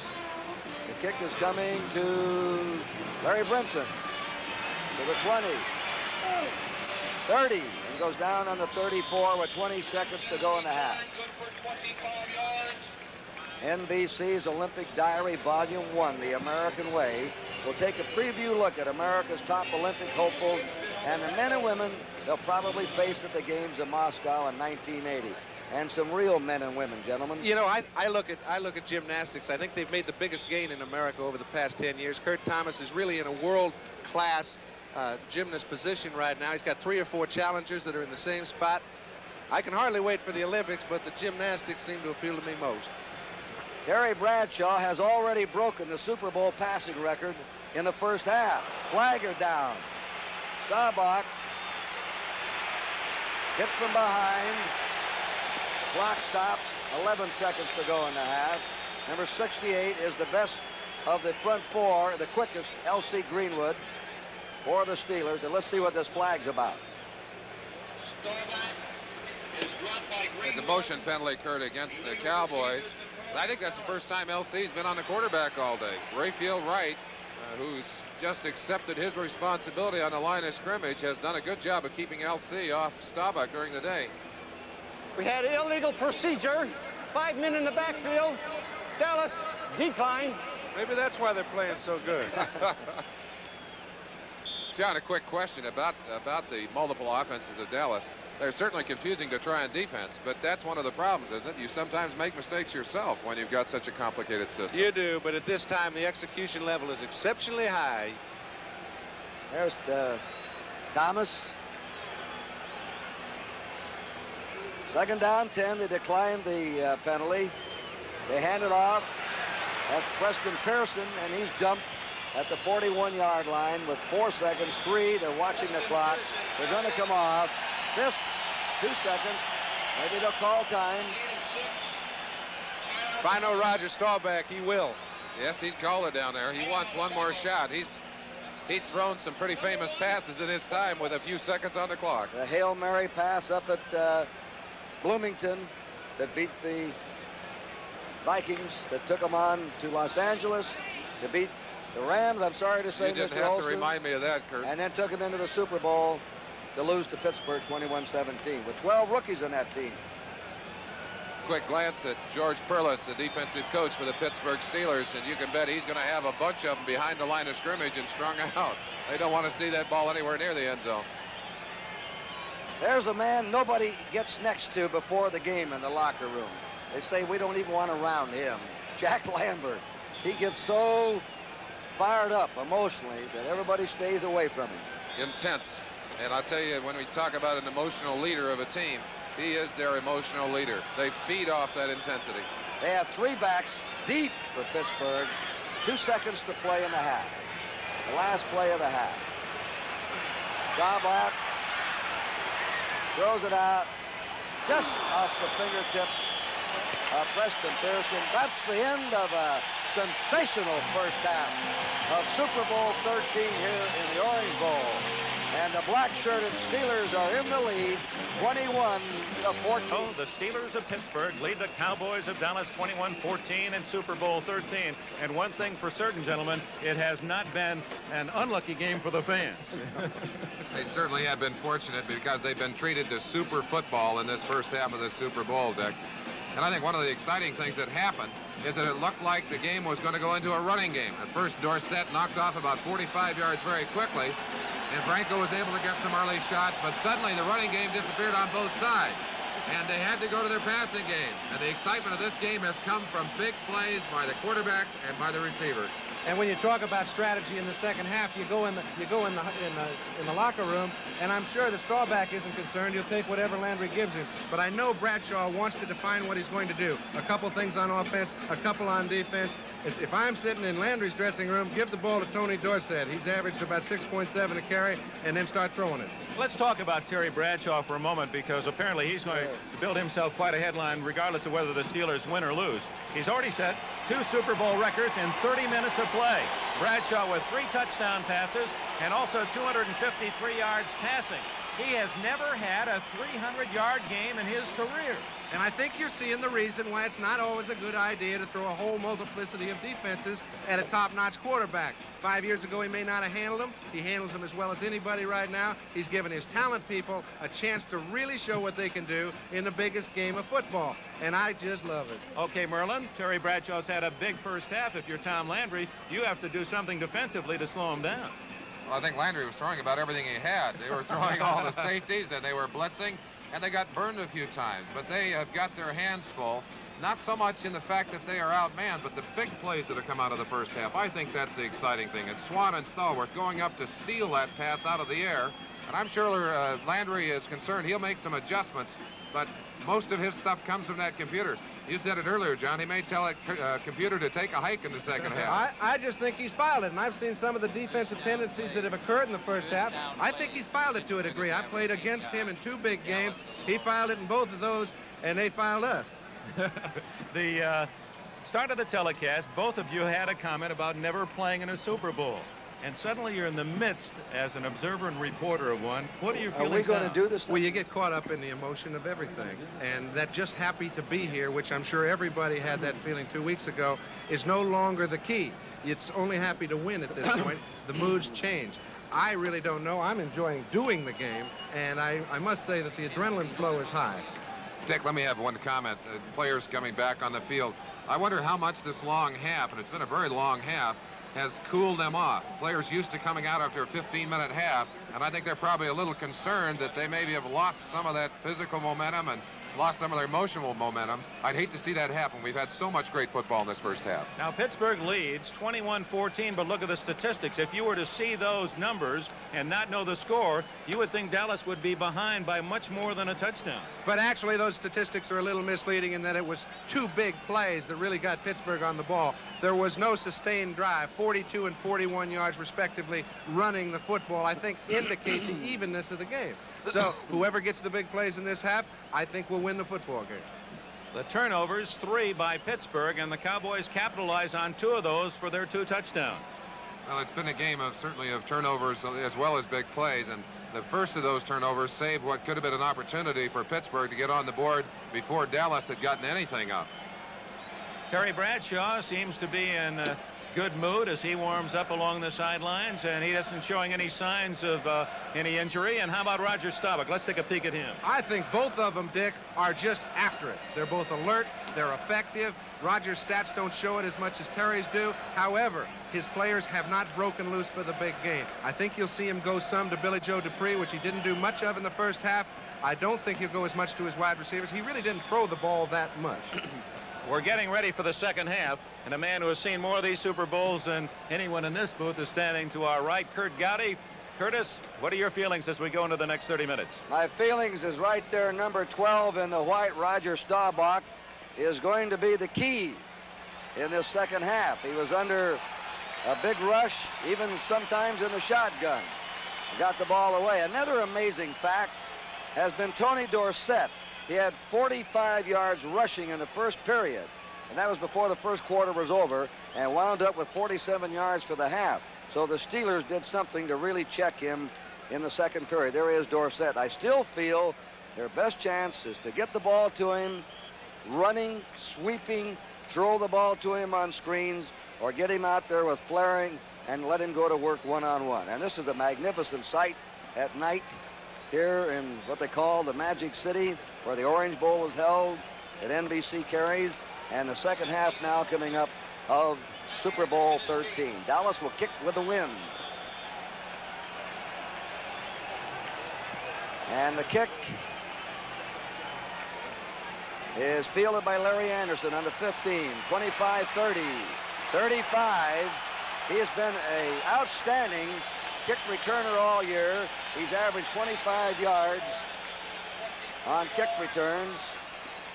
And now we go to the third quarter. You might be interested in individual stats. Dorsett's the leading rusher, 47. Franco Harris has 40. The rest of them, Blyer only 2 yards, Newhouse 0. Pearson minus 13. First down, Pittsburgh on their own 40. Harris knocked down back on his 34-yard line. Bob Bruning shot through that time, the middle linebacker. You see Burdick trying to get him fired up down there. He's saying, hey, let's pin him down right here. Force the ball to turn over. First series of the second half. Always very important to establish some kind of momentum. Get the game asserted again, and the Cowboys need to get it going for themselves right now. All right, that same front four, Jones, Cole, White, and Martin. Hickman's all right, he's back in there. Henderson, Bruning, Randy Hughes, passing down maybe. Throws it on the run over the head of his intended receiver, Rocky Blyer. Hickman was covering number 58. He had a bad leg at the end of the first half, and they took him to the locker room. But evidently he's all right. Third and 15. Excuse me, Kurt. Randy White in there with a vengeance on that play, and Sam Davis had a hold of him from the backside. It looked like he was dragging along bouncing. Terry Bradshaw, quarterback. Blyer and Harris, the running backs. Theo Bell's now in there, and Stallworth is out. Swan is the other wide receiver. Grossman the tight end.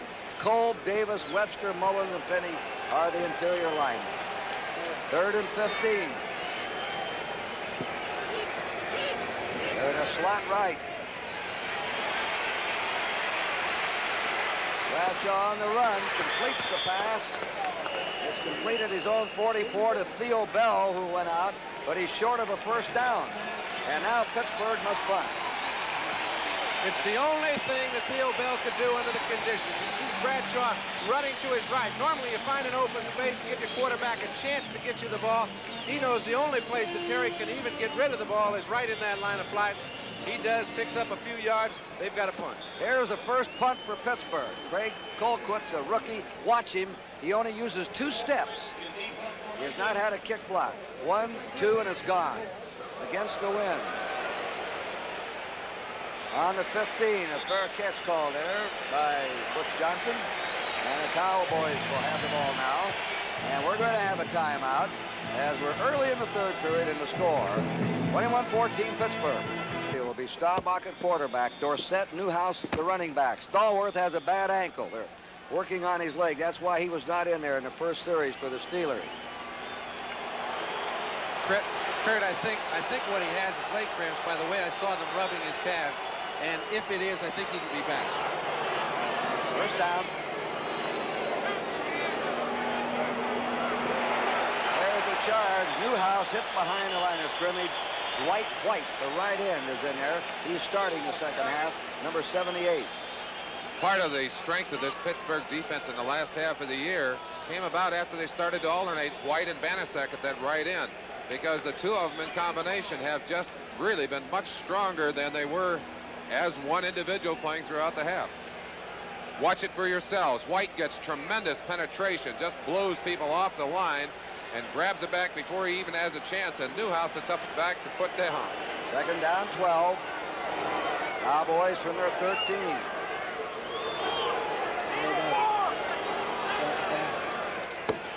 Roger to throw. Comes back the other way, and the flag is dropped. It was a crossing pattern by Tony Dorsett.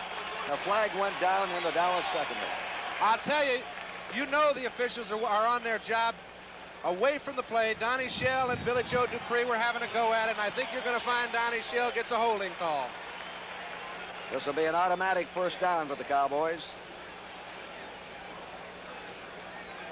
Going to be interesting to see if these teams are willing to continue with their big play philosophy in the second half. We have number 31, holding, defense, first down. You were right, John. Don Chow, number 31. The torpedo, they call him. 18-yard line of Dallas, first down. Pittsburgh leading 21-14 early in the third quarter. I'll stay right here, Jim. Staubach.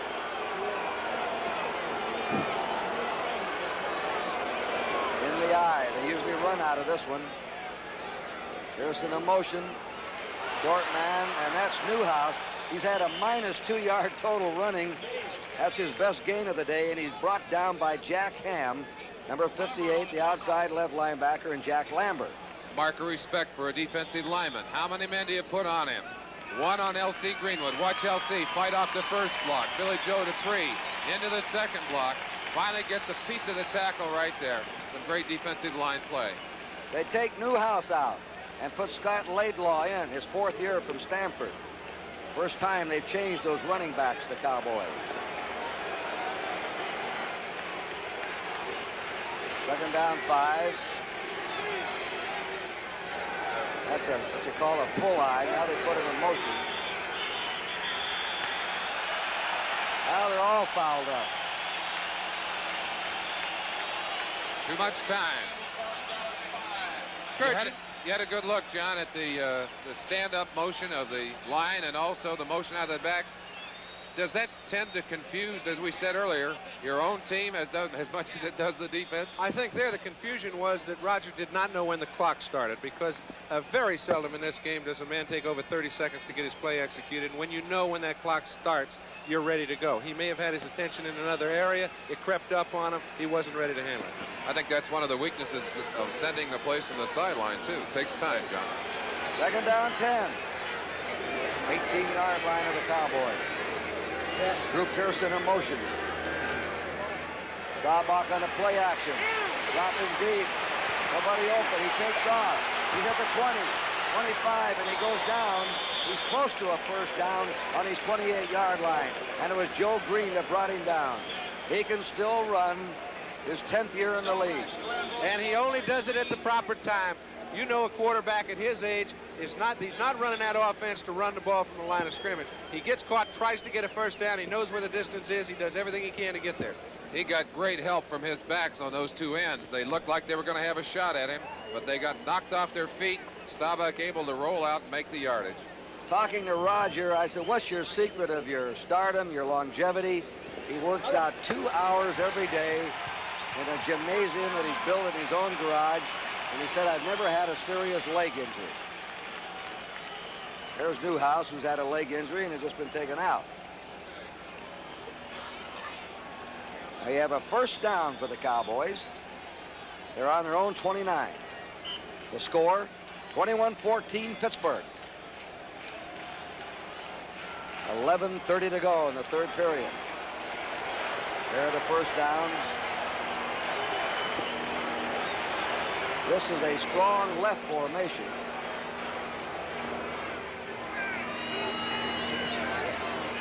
Dorsett. Oh, he cut down. He's hit hard there. Robin Cole, the linebacker, and Steve Furness helped him, number 64. Robin Cole to the outside on that one, Kurt. It looked like Dorsett was going to have a chance to break it up. Cole boxed him a little bit, made him cut back inside, and then just put a tremendous hit on him. Watch right here. Cole from the outside. He just buries Dorsett. That's a big defensive play, and that'll discourage a back from running up in there. And it's amazing how the Steelers have stopped Dorsett since the first period. As we said, you can stop him a lot, and then suddenly he can break one. Second down 9.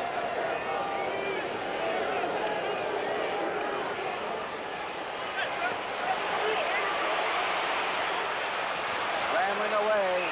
Down he goes. He makes a gain out of what looked like a broken play. There was nobody open, and it's Furness who hauled him down from behind again.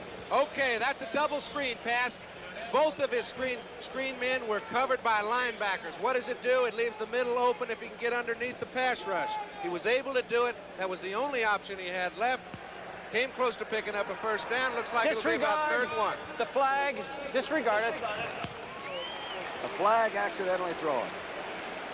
Take a look. Here he goes. Little fake to the right or to the left. Comes back to the right, and his screen is covered by Greenwood, who makes a fine play on that. Now Roger has to go up underneath.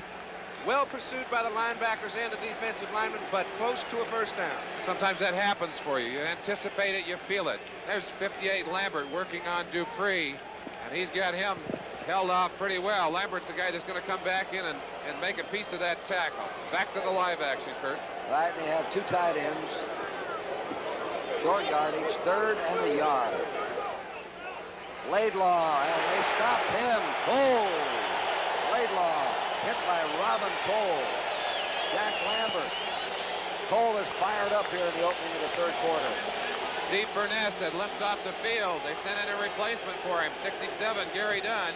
And the Cowboys went directly at Dunn. 35, cuts it inside. But there's Lambert, there's Dwight White, there's Gary Dunn, there's Robin Cole, all the black shirts. And I think what really is indicated here is the fact that they have taken the ball to Robin Cole. In doing so, he's been up to the task. Where do you go from there? All right, punting for his 4th time now, Danny White. He averaged 35 yards a kick in the first half. Plenty of time. A nice kick. Theo Bell back. 20-yard line. They wallop him down on his 24. And that's Benny Barnes, number 31, who went down to cover. The punt was good for 43 yards. And we're going to take a timeout here. 9:15 to play in the 3rd quarter. Pittsburgh 21, Dallas 14. On punt, Stallworth is back in the game for the Steelers. Good news for Steeler fans. He's had a big first half. First down, Pittsburgh on their own 24. Franco Harris had both running games being stalled. Harris knocked down behind the line of scrimmage by Ed Jones, who's been penetrating that Pittsburgh backfield. Franco tried to put a couple of moves on him. Too tall, wouldn't bite. And he said, hey, you ain't going nowhere this time. On the 21 of Pittsburgh, it is 2nd down, 13. We've had several cases of leg cramps, Kurt, and I think that's an indication of emotion a lot of times. I think you burn off so much energy that the muscles begin to knot up, and I think we've seen it on both sides of the line. Bradshaw looks them over. They have Hegman in there, Randy Hughes, Dave Stalls. This is their passing defense. So they run the ball. Rocky Bleier. He hasn't had it much today, and he's stopped by Thomas Henderson. That's the 2nd carry in the game for Rocky Bleier. Isn't it awfully dangerous if you come out with a lead in the second half and kind of pull your wings in? Looks like Pittsburgh pulled back a little bit. I'm not necessarily sure that that's what's happening. They're trying to get the ball moving on the ground. They feel they can. Pittsburgh has been out of the flex, which allows them to do a little more trapping, exploit things they haven't been able to. However, Dallas has stuffed them on the ground.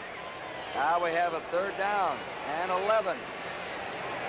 Pittsburgh under 23.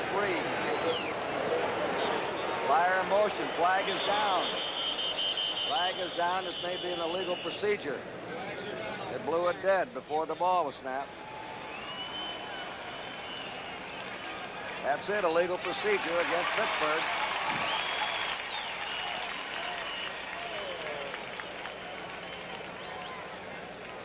Chuck Noll. It's amazing how both these clubs have operated. Pittsburgh came behind the Cowboys and have operated their organization the same as Dallas. By draft choices, no trades, rearing them right on your own farm and bringing them up. You know, I think, too, the similarities between both Tom Landry and Chuck Noll is consistency. They let everybody know where they stand. They're the same every day, and I think it has a lot to do with their success. They have a 3rd down and 16. He shoots it out. Oh, a dangerous pass out there. Incomplete. Benny Barnes was covering Lynn Swan. Charlie Waters nearly dashed in there and intercepted him. And the Cowboys have held, and now Pittsburgh must punt against the wind. Not an optimum situation throwing the ball on your own 20-yard line. Bradshaw has so much confidence between he and Swan that he's going to take the chances that a lot of quarterbacks wouldn't take. Linebacker made a perfect drop, made Benny Barnes' job easier. Swan almost came up with it anyway. Dallas should get good field position. He's punting against the wind. He gets it away, end over end. Johnson on his 46, 50, 45, and down to the Pittsburgh 42-yard line where the Cowboys have the ball. Dangerous punt. Low, no hang time. They're lucky Butch didn't get that further back into their territory. Wilson, by the way, has not had a reception in this game. First down, Dallas. They're on the Pittsburgh 42, out of the eye. Dorsett back to Staubach. Deep it goes to Hill. No good. Hill was covered all the way. Staubach knocked down. Dorsett back to Staubach. They pulled that one against New England, and it worked to Tony Hill in the regular season. Ron Johnson covered the play all the way on Tony Hill. But take a look. It sets up for Staubach to throw a little flea flicker, as they call it. You hand the ball off. That's the key to get after the ball carrier. But boy, Roger takes his lumps on this baby. How long can you take that until it starts to pay a price on you? Well, he's taken it for a number of years, and he gets up after each one. He's got hands like a defensive tackle. I looked at him the other day. He's got fingers pointing every direction. No, like an old catcher. Like an There old you go. baseball catcher. 5 out of 11 for Roger. Second down, 10 for the Cowboys. Pearson in motion. There's the toss. Dorsett cutting back and is jammed at the 38-yard line of the Steelers. And there to meet him was L.C. Greenwood, number 68. Arkansas A&M. 9 sacks this year. He led the Steelers in getting to the quarterback. Third down, 6.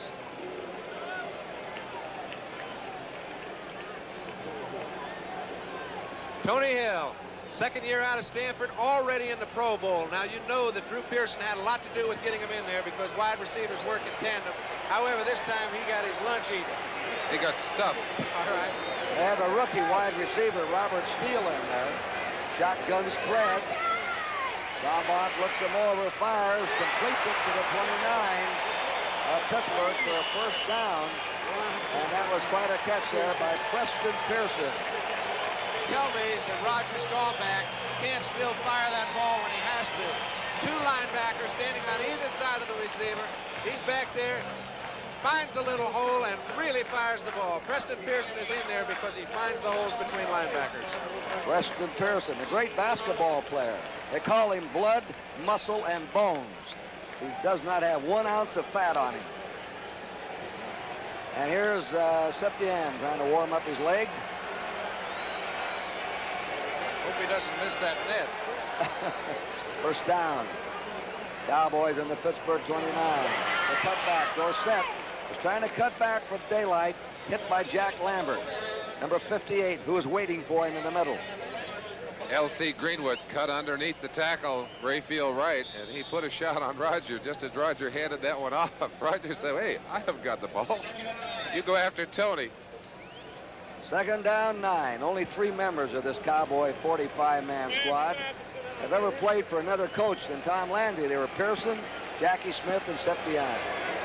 Lambert getting a shot right on the inside, able to slip back out and get a piece of that tackle. Second down, 9. Laidlaw through over the 25 and a quick opener to the 22. Jack Ham, Jack Lambert teamed up to gather him in.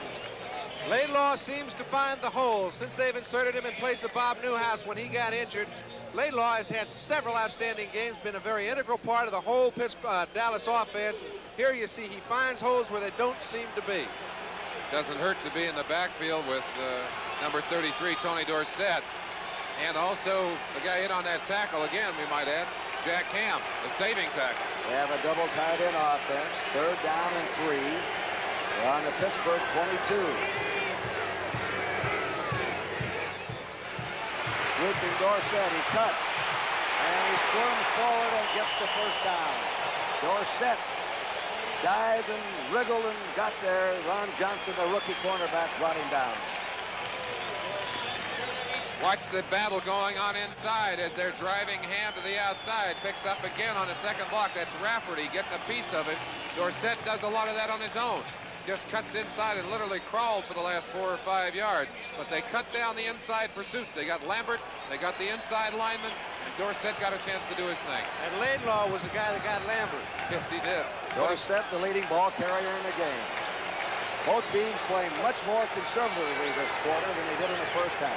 21-14, Pittsburgh in the lead. 3.5 to play in the third quarter. He'll pass on first down. He shoots it out, and it's incomplete.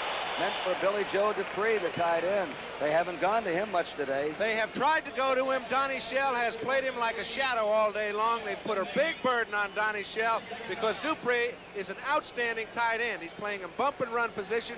That's really tough now because once he gets down the field, you have to keep your hands off him.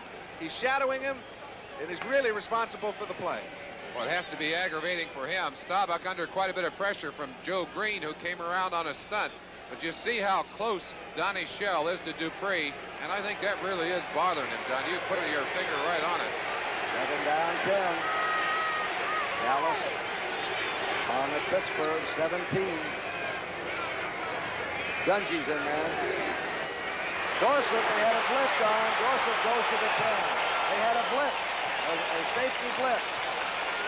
All right, how many times? We've seen it twice in this ball game. Franco Harris broke early in the second quarter, almost scored. Staubach just staggers the count a little bit, allows his offensive linemen to get it straight, get their assignments under order. As they do so, Dorsett almost takes that one in.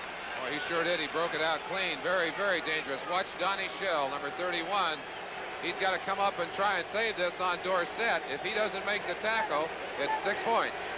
It is 3rd and 3, and they're getting some power in there now. Andy Frederick, Billy Joe Dupree, and Jackie Smith. Look at that. Hope That's he's not a Stickum. receiver. Thomas Henderson. I wonder if he can hang on to anyone with that. I don't know. Sticky kid stuff. Hope he doesn't get stuck to himself. I think he might be stuck on himself. I don't know. Yard line right now, as we look down over the Orange Bowl, the Cowboys are grinding it out with a conservative attack. They have 2 tight ends, a second string tackle, Henry Frederick in there, and they have a 3rd down and 2, and they're on the Pittsburgh 10. And they're behind, and they're going to throw. Oh, he's got it wide Wide open. open. Drop. Veteran Jackie Smith. He's a great human interest story. 15 years with the Cardinals. First time he ever got a chance to go to the Super Bowl, signed by the Cowboys, and he let a sure touchdown pass get away. He has helped them all year. I can remember playing a Pro Bowl in 1965 with Jackie Smith. Not many players play that long at that position. But what happens here? Roger Staubach's got all the time in the world. Jackie Smith is wide, wide open. Nobody within 10 yards of him, and almost too far open. Too much time to think. Staubach pulled the plug a little bit. Now we're going for a 27-yard field goal. Something else happened on that play that might have a real bearing on the game, too. It looked like Lambert may have been injured on the play. He's left the field. We'll try and get a report on him. But this becomes a big play with 2:39 left. The Cowboys need to get some points right here. Well, there wasn't a man within 10 yards of him. Waters will hold for Septian. 27-yard attempt. And the kick is good. The Cowboys got only 3 out of the drive, and they missed what would probably been a sure 7. Well, I'm sure that no one on the field knows that more than Jackie Smith, a great veteran. I'll tell you the thing that's amazing to him, or about him, is that they timed him early in the year. This is his 17th year of professional football. They timed him at 4.65 and 4.67 as we're watching the inside. I think what you're going to see, and why, a good reason why he was so open, Lambert gets hurt a little bit here. I think he's picked up by Laidlaw again, and there is no one in the middle. It's like, it might have been a blown assignment. You very seldom leave anybody that unguarded. However, those are the kind of opportunities that occasionally come. When they do, you must take advantage of them. We've had a lot of cracked and broken ribs during the year, and you see a helmet right to the ribs of Lambert. I wouldn't be surprised if that's not what they're working on the sideline over there.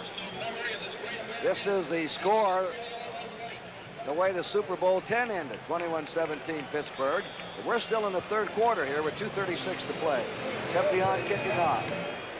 Anderson's deep. They're trying to kick it away from him. It is going out of bounds, and Dallas will come back and re-kick from their own 30. You got Ted Peterson down there having some fisticuffs with someone. Hollywood Henderson? No. That's Guy Brown, 59. There's a lot of emotion on that field. They're cooking down there. Staubach talking to Jim Myers, the assistant coach. Assistant head coach, they call him. You see Jackie Smith, and sometimes, you know, you don't, when you're not in there on a regular basis, you're just doing everything you can to help at any given time. He couldn't have run a better pattern. He couldn't have fooled the defense any more than he did, and I think his reaction after he didn't catch it tells it all. He's a master at those sneak patterns, too. He knows knows how to hide, doesn't he? He's as good as there is, and it's pretty hard to hide at 230 and 6'4". He retired 13 months ago. Bud Wilkinson and the Cardinals tried to talk him coming back to St. Louis. He said no, and then he finally went with the Cowboys and made the Super Bowl. And unfortunately, it just dropped a pass wide open in the end zone. The kick again by Seppion. Larry Anderson waits for it on the 9. He's up to the 15, 20, 25. Ooh, he hit, and down he goes on the 28-yard line. And he's hit there by Robert Steele, the rookie wide receiver, and also Thurman, number 32.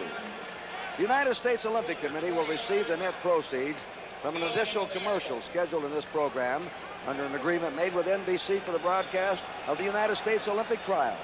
NBC acknowledges the cooperation of the NFL in helping to broadcast that commercial announcement. There's Lambert. They've been working on him. Theo Bell's in and Stallworth's out, so Stallworth must be injured again. Pittsburgh from their 28. They're leading by 4. Bradshaw. Off they go to Franco Harris, and he's hit by Randy White, number 54. And the Steelers have gone conservative here in the third quarter. We talked about the fact that if they do that, they stand a chance of getting in real trouble against these Cowboys. All right, we've discussed that, and sometimes when you're not executing well, it looks like you're becoming conservative. In the last drive, he threw 2 balls. They were incomplete. It's the execution of Dallas's defense which is making them look conservative. You still have to be aggressive no matter what play you call. Bradshaw's 12 out of 21 in the game. Second down, 6. Jones is after him. Nearly intercepted, not quite. Pass intended for Theo Bell, and Aaron Kyle was trying to flash in front of him. 3rd and 6, and Dallas is now stopping the Pittsburgh passing game. Well, and Terry Bradshaw here again was trying to make a good play out of a bad situation. The pass rush forced Theo Bell out of his original pattern. Aaron Kyle played excellent defense. And we see Too Tall limping off the field. That can't be a good sign for Dallas. And he has been a terror today in that Pittsburgh backfield. Well, doing a great job of holding Ed White. What a frustrating day for him. That's Cobb, number 55, working on him, giving him everything but his lunch to carry back to the line of scrimmage. 3rd down. 8. Bradshaw trying to get out of the pocket. Throws on the run. A skidding grab. It's complete at the 44. Theo Bell made the grab, and it'll be a Pittsburgh first down. They must have a receiver factory back in Pittsburgh. We know about Stallworth and Swan. Theo Bell looks like a carbon copy. I can remember Frank Lewis a couple years back, Ronnie Shanklin. They all look like the same type of receiver. You're still looking for their weakness after they've beaten you. Now watch Bradshaw. He is going to take a lick. Once you throw that ball on the run, you're pretty much fair game, and he gets his shot. Paying the price back there. Somebody else paid the price. 72 Mullins is on the ground, and Steve Corson has come in. The hitting on the field has continued at a rapid pace, has left a lot of people laying on the ground. You wonder if those are cheap shots. No, they're not. The straight shot from Laidlaw to Lambert, and I don't see this one take place, but the hitting down on the field is just a crescendo of noise up here. You know, Terry's been around the NFL 9 years. He's never passed for 300 yards, and here in the Super Bowl today, he has 275 yards in passing completions. Ooh, boy, that hurts just to see Bradshaw roll on the ground that way, doesn't it? The one good thing is all those replays only got him one lick. He only had to do it for real one time. We saw him from several different angles. Yeah. It's a good thing he doesn't have to take that abuse more than once. Gary Mullins is leaving the field. And Steve Corson, number 77, will replace him at right guard. apparently someone stepped on Too Tall Jones's ankle. We got a lot of replacements in the game right now. Larry Bethea has gone in for Too Tall, and Steve Corson, of course, playing guard in there. And the level of play hasn't dipped. May indicate something Too about Tall's the level of back in play of there. both clubs. Ed Jones is back in, 72. First down, Pittsburgh on their 44. They're ahead, 21-17, the last minute of the third quarter. Quick hitch pass, struck the ground in front of Lynn Swan. He knew it, he just knelt there. He didn't want to get up and have somebody hit him. Second down, 10 on the Pittsburgh 44. You mentioned earlier, Kurt, that Stallworth may have been injured. It was the same injury. He still has those leg cramps, and even though they can go away sporadically, it's hard to get rid of them for the whole game. Look who's there. Danny White. He had an excellent second half against Atlanta. Big game against the New York Jets. Last regular game of the season. Second down, 10.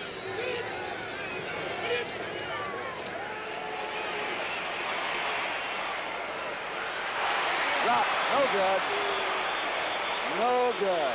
Lynn Swan on it, right there with him is Cliff Harris, one of the hardest hitters in football. He doesn't even want him to touch any part of it, whether it counts or not. Bum Phillips made a quote about Lynn Swan. It's impossible for him to drop one. They didn't hold on to this one. He didn't drop it either. He got a lot of help from behind.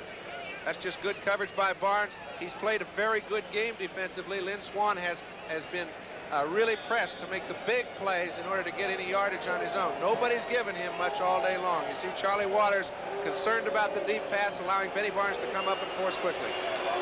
44 seconds remain in the third quarter. Third down, 10. Pittsburgh. Blitz. Look at the rush on. And Randy White hopped right on him. Randy White gets him. They call him the Manster. Bart Man, Bart Monster. He'd been contained early in the game, but Randy White said, hey, my turn, guys. He blows to the outside. You see Davis trying to keep him out there, but really just keeps penetrating until he finally gets a shot as Bradshaw tries to come up through the middle. He had a blitz from Randy Hughes there. Now Colquitt doesn't want to punt. He'd rather they change goal, but he has to kick against the wind with 29 seconds to go in the third period. Pittsburgh will have the wind at their backs in the fourth quarter. And the kick's away. It is a good one. Rick Johnson to the 6, 10, 15, 20. And plows his way back. An excellent return by Butch Johnson. Boy, that was just sheer guts the way he came back. Big from plays his own and big 6-yard games. line. NBC Sports World. World Pro Skiing Championships from Aspen. They're going to have some of the top people in the world there. The top downhill veteran, Walter Tresh. And one of the best for America, David Courier on Sports World. The downhillers coming down Buttermilk out of Aspen. That's going to be pretty exciting. Dallas on their 28, first down. 9 seconds to go in the third period. Dorsett getting away twice, 3 times. He stopped at the 30-yard line by Donnie Shell. That looks like some kind of electrotherapy being It's given. a muscle that leg. stimulator that they've got on Benny Barnes's leg there. And what that does is flexes the muscles, tries to relax them. That is the end of the third quarter of Super Bowl 13. Pittsburgh 21, Dallas 17. 35 points in the first half, 3 points in the third quarter as the defense has stiffened up, or did both of them go too conservative? What do you think? I don't buy that conservative part. I don't think they executed as well offensively as they had in the first half. Those defenses are going to be a big part of that stuff. I think there's a lot of action left, pal. All right, let's take a look. Here we go. The fourth period of Super Bowl 13.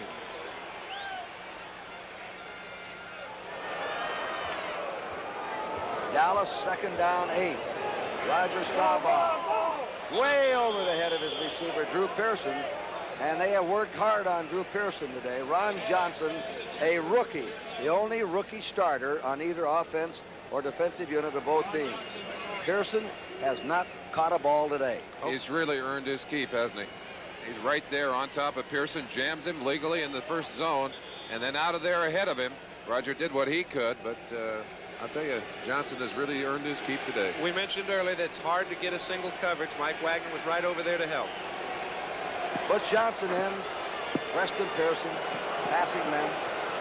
3rd and 8 for the Cowboys. Off the shotgun. Little flare. Oh, a remarkable catch there by Dorsett. What an athlete to catch that ball on the flare, and he picks up the first down. A big 3rd down play for the Cowboys. One of the things that the great back, the great player will do for you, he'll make a couple of plays in the game that maybe no one else could make. This is that kind of play. The ball is not thrown very well, way ahead of him. Watch him as he gets it. Now, the easy thing would have been to fall down. Did not fall down, made another 12 yards. Well, we talk about the fact it wasn't perfectly thrown, but he had taken so much off it, it gave a guy like Dorsett with the great speed an opportunity to get his hands on it. It was a simple little 5-back defense. The linebackers were not in pursuit of the play, and Staubach took advantage of it. Look at that. The stats way in favor of Pittsburgh, yet it's a tight game, a 4-point difference. Dorsett again. Dorsett goes down on his 44-yard line, hit there by Jack Lambert, number 58. We pause briefly for station identification. This is the NBC Television Network. You're watching 11 Alive, your Super Steeler station. Chuck Noll, his 10th season. Great record in postseason play. 10 wins, 4 losses. Kurt Gowdy here with John Brody, Merlin Olsen, our host Dick Enberg. Early in the 4th period, it's 21-17 in favor of Pittsburgh. Light rain this morning, no rain now. The field is fast, cool. In fact, it's almost perfect for football. Staubach on a draw to Laidlaw. Laidlaw plows his way to his 48-yard line, and he's brought down by Jack Ham, the left linebacker, and also aided by Jack Lambert.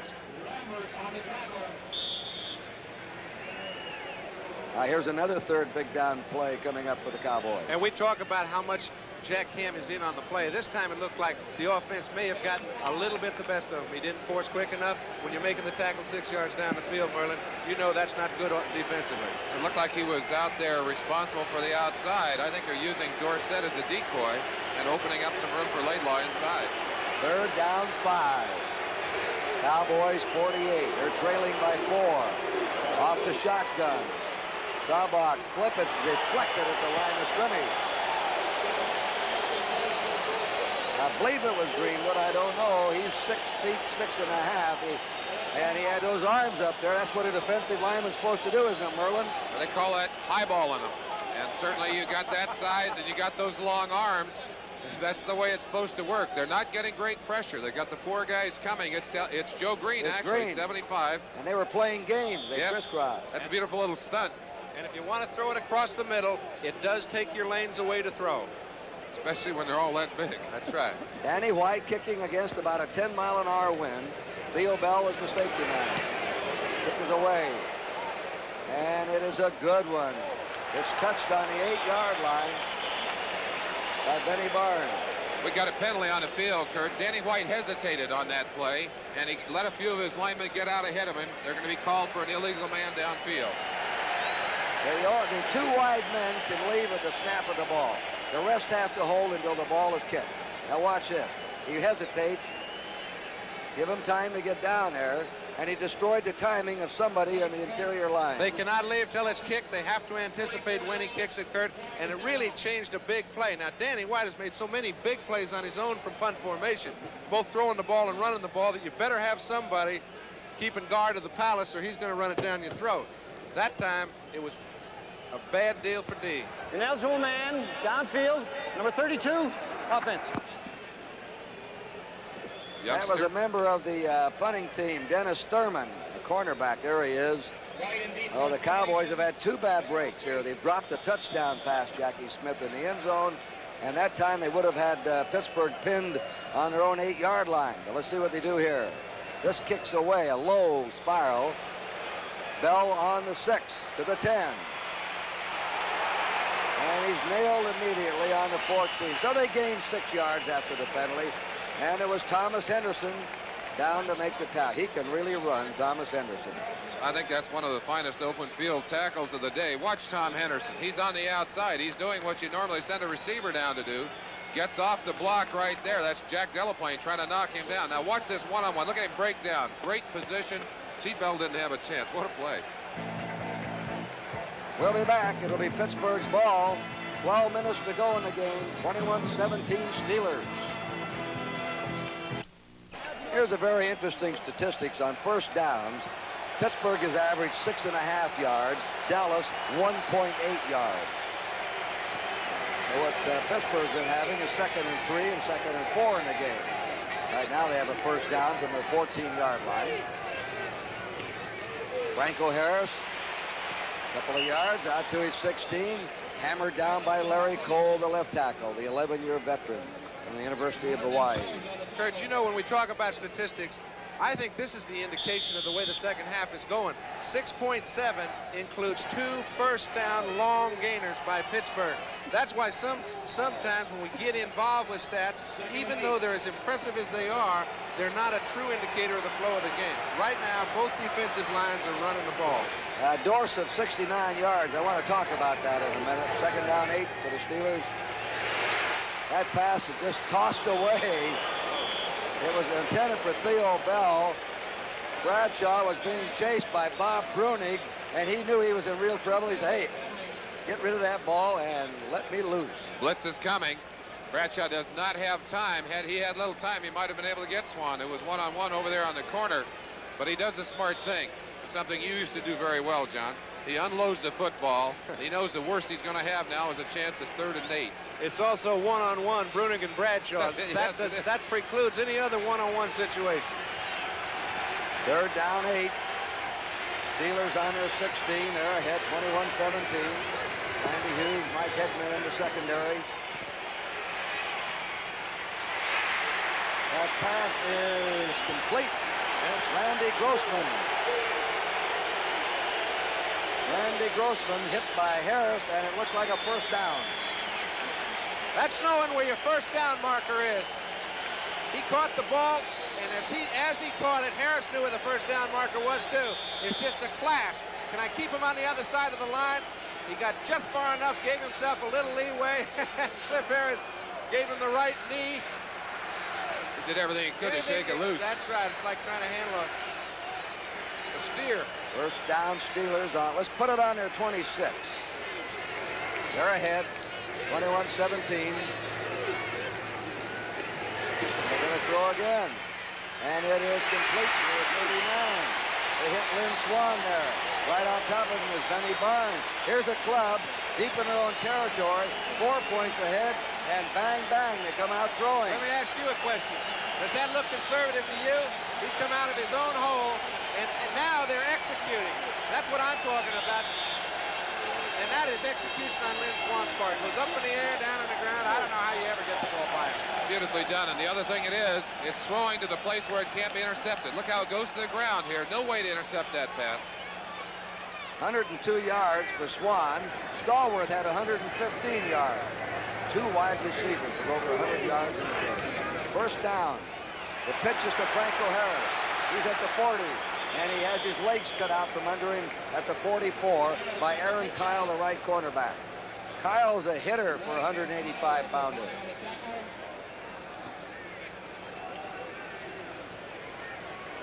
Second down, 6. We were talking about Terry Bradshaw. Never has thrown for 300 yards in his career in the NFL. And today he has 296. He's 4 yards short. Very seldom has he ever had to, pal. And today is one of those times. And he's doing it in the Super Bowl. He'll throw again. A blitz is on. A high lob. Look out. Swan there. Flags are down. Benny Barnes. This could be interference. Benny Barnes, it's a close play. A trip.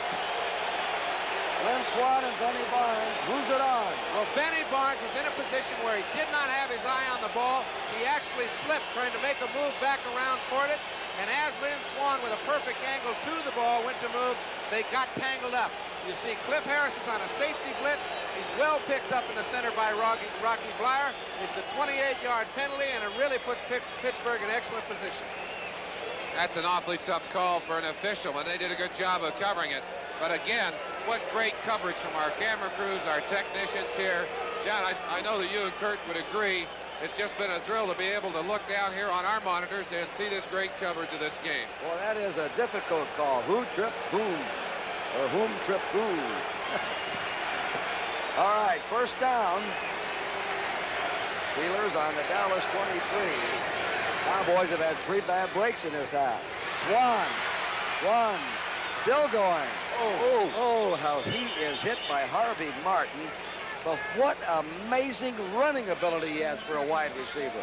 You look at the suppleness of the man. When a guy hits you and one man downstairs already got a hole and you're still able to get out of there with your bones intact, you have some ability to handle a situation. You look like a rubber man down there. They're just stretching him about 6 directions.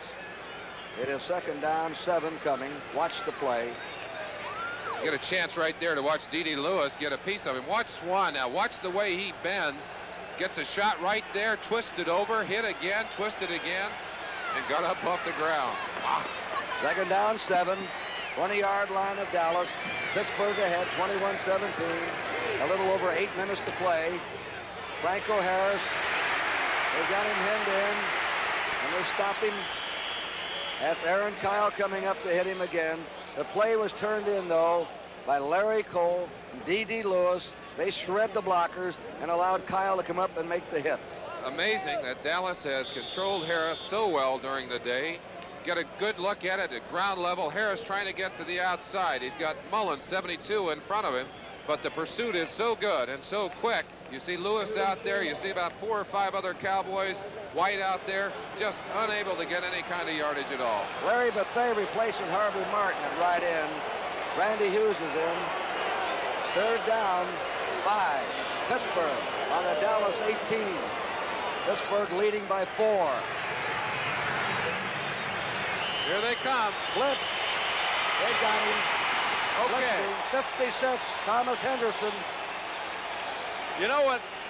It looks like there's a flag thrown on the play, Kurt, but what Henderson did so well is he kind of lulled people to sleep. You can see Harris is a little hot at the situation. That's the way it goes. And here's a penalty. Let's listen. Delay of game. Offense.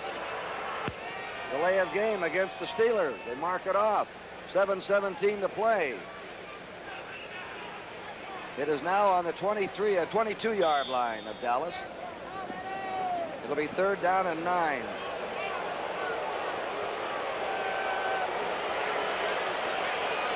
Bradshaw. Great day for him.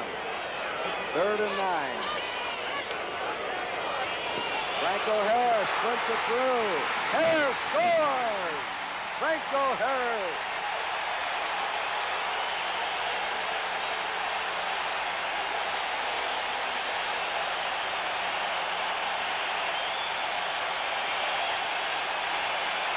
They're the terrible towels.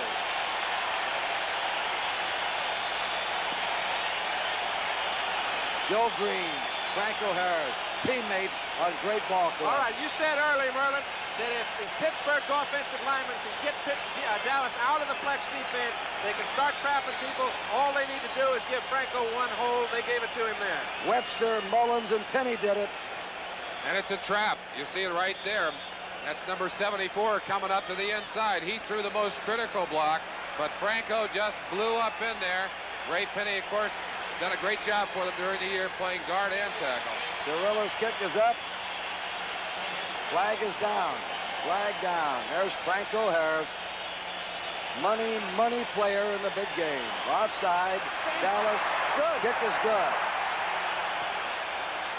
So it is now 28-17. One of the reasons that there was room back there for Franco is that Waters got tangled up with the official right there. And that was Penny who came in and just picked him off the back of the official and knocked him down, giving Franco room. And when he gets his momentum up, I don't want to tackle him. We'll be back with the Pittsburgh kickoff. 28-17 now in favor of Pittsburgh. You saw some words between Thomas Henderson and Franco Harris, and then Harris popped in that huddle. I wonder if he said, "Get me a hole, boys. I want them." Well, I tell you, Kurt, there are some dogs you just want to let lie. And I would say Franco Harris is one of them. Sometimes you walk in a huddle, he doesn't have to say anything. His calves are pulsating, and the linemen know, let's get him something going. There's a fumble. Pittsburgh has it, I think. Pittsburgh has the ball. Randy White fumbled it. Randy White picked up the squib kick, fumbled it, and now the pilot. And you've got to wonder if that cast on the left hand of Randy White made it impossible for him to grasp that football properly. Look at Landry. Very seldom shows emotion, and there is emotion. What more can happen to me in the second half? We've dropped a touchdown pass. We've committed a pass interference play. We've let the man run open for a touchdown. And now, here's the pileup. It still has not been determined. They're still fighting for it down there, probably. They need a crossbar to get this one. Even the officials are pushing up. Yeah, the officials are getting a little testy, too. Yes, Pittsburgh ball. Pittsburgh's ball, that's what we thought.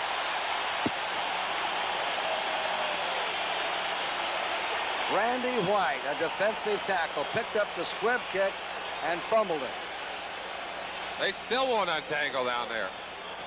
A chance for you to see it right there. Randy White just couldn't get it closed into his hands. I don't think he could get his hands closed on it. I agree with you, Merlin. Tony Dungy forced the play, however, when it starts falling around on the ground, even though the officials have ruled Dirt Winston has control of it. It took him 5 minutes to get up. They call him Dirt because he was always in the dirt in college, hitting somebody. And he's got that Super Bowl ball for a souvenir. It's first down, Pittsburgh on the Dallas 19, and the Steelers are ahead 28-17. And the pressure squarely on the shoulders of the Dallas defense. They can't afford to give up any more points. What they need right here is a turnover. A big play from the defense, get them headed back down the other way. Bradshaw has his club set. Blyer and Harris behind him. He's going to throw. He heaves it. Swan, touchdown. Lynn Swan, touchdown. Man, What an acrobat. It looked like one of the great catches of all time. Give Bradshaw credit, however. It was an in-and-out double team. He had to throw over the top of the inside of the double coverage. Swan made a beautiful leaping grab. Give them a turnover, they turn it into points. Hey, ex-quarterback, how's that for a call? Oh, I like the execution. Anybody can call that play. There's only a few guys that can get it done. Now, as he goes back, he takes a little steam off the ball, throws it over the top of Cliff Harris. Harris has no play, and Swan makes a great one. But I tell you, it takes a lot of guts to make the call, because the conservative thing, the easy thing, is to stay on the ground, not to make a mistake. Bradshaw would have none of that. I think he's really grown up as a signal caller and a quarterback. The flag is down again on the extra point. Pittsburgh has scored 2 touchdowns in 11 seconds. 2 touchdowns in 11 seconds, the Steelers. How many times do they do that, Kurt? They play Houston in the second half. They almost did the same thing. Dallas offside. The kick is good as they refused the penalty. Houston gave up 17 Offside. points to Pittsburgh. Defense enforced the penalty on the kickoff. In the championship game. Let's go down and take another look at that, courtesy of our producer, George Finkel, and Teddy Nathanson, our director, who've done a super job, as we said earlier, of bringing you the action. There it is right there. Cliffy Harris just did not cover Lynn Swan, and there's the result. And you want to watch a quarterback who likes a receiver who catches a football for him? Look at Bradshaw heading down the field. Alley's had his first 300-yard game, and he had it in the biggest one of all of his great career. We'll be back right after this. Number 12's had his first 300-yard game, his first 4-touchdown game, and he's had it here with a sensational performance in Super Bowl 13. And capping off a sensational year. Here's the kickoff. Coming to Butch Johnson. Johnson out to the 20. Flag is down.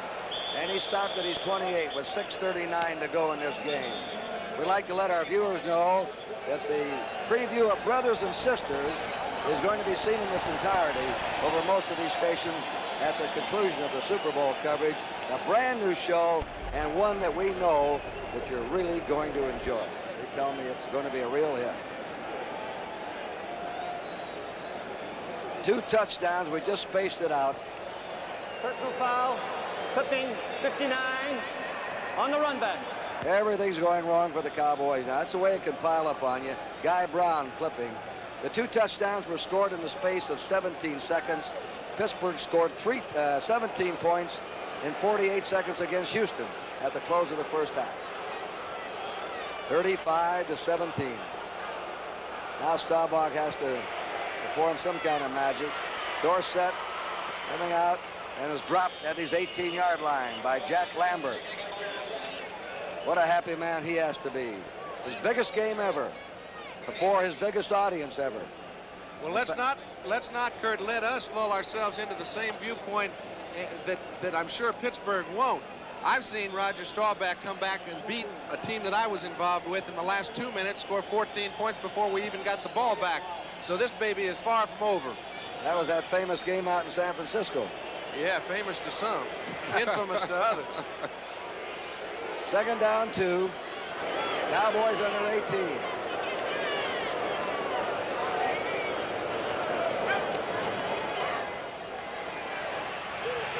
Staubach hit inside the 10.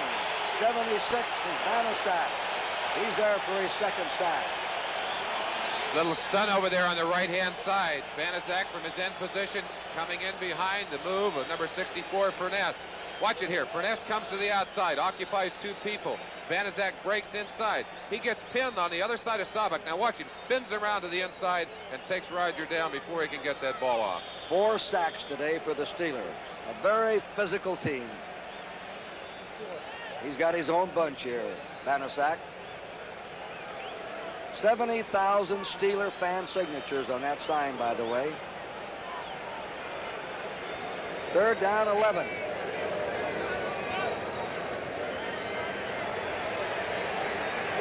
Roger has the time. Look at him run, 20, 25, he goes down. He picks up a 1st down. He's ran very well here in the 2nd half. Jack Lambert finally stopped him. Great coverage, and he just simply had nothing to do with the football but run. But Roger has the kind of mobility and the kind of courage that he said, hey, if that's what it takes, that's what I'll do. And of course the clock is ticking, and time becomes a great enemy of the Dallas Cowboys now. They need to get points, and they need them quickly. It was 21-14 at the half. 21-17 going into the 4th period.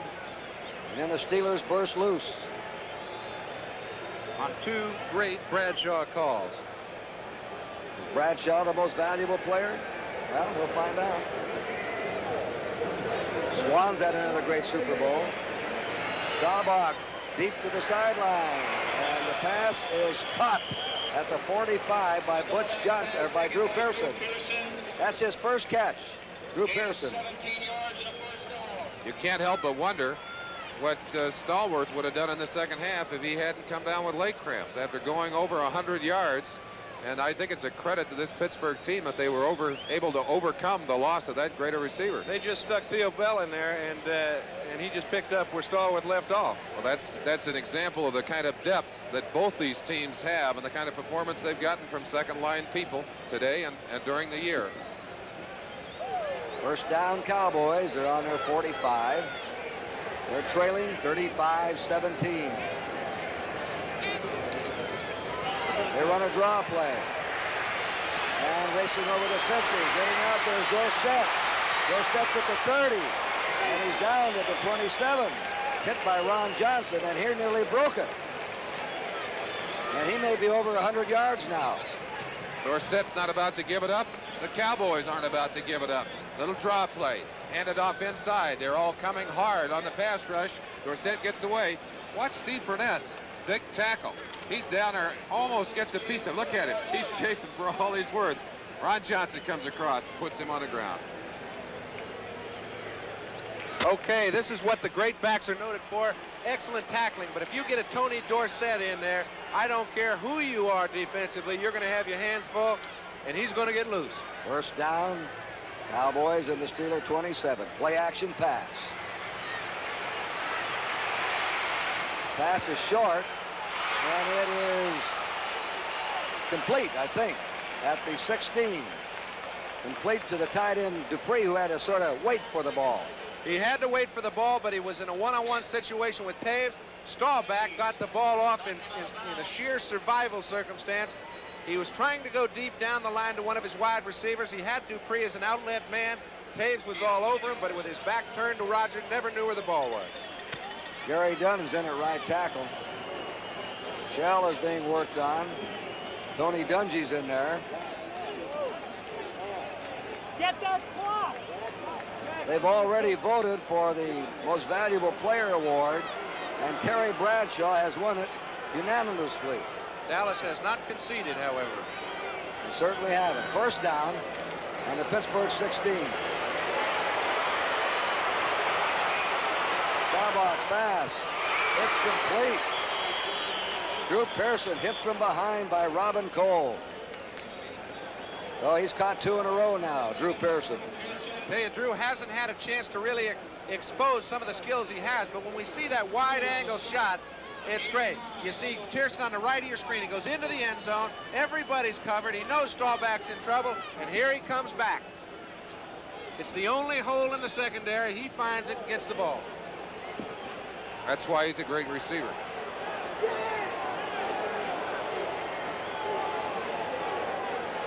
Dorsett has 99 yards.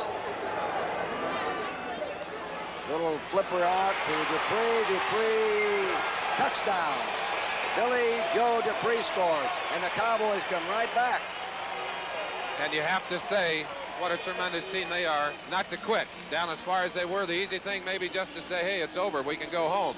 But there's still 2:27 on the clock, and you can bet an onside kick is rolling down the field shortly from now. They don't quit, because I don't think there's any quit in either one of those teams. Okay, Roger gets a little, we used to call it a pick play, where you try to get the secondary people man-to-man. You try to pick one of them off with your other receiver. He does it effectively. Ron Johnson is shut out of the play, and Dupree comes up with 6. All right, Septien will try for the point.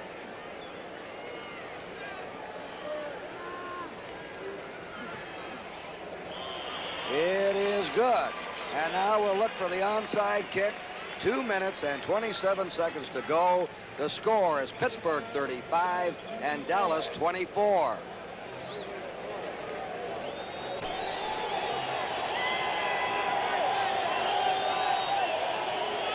Yes.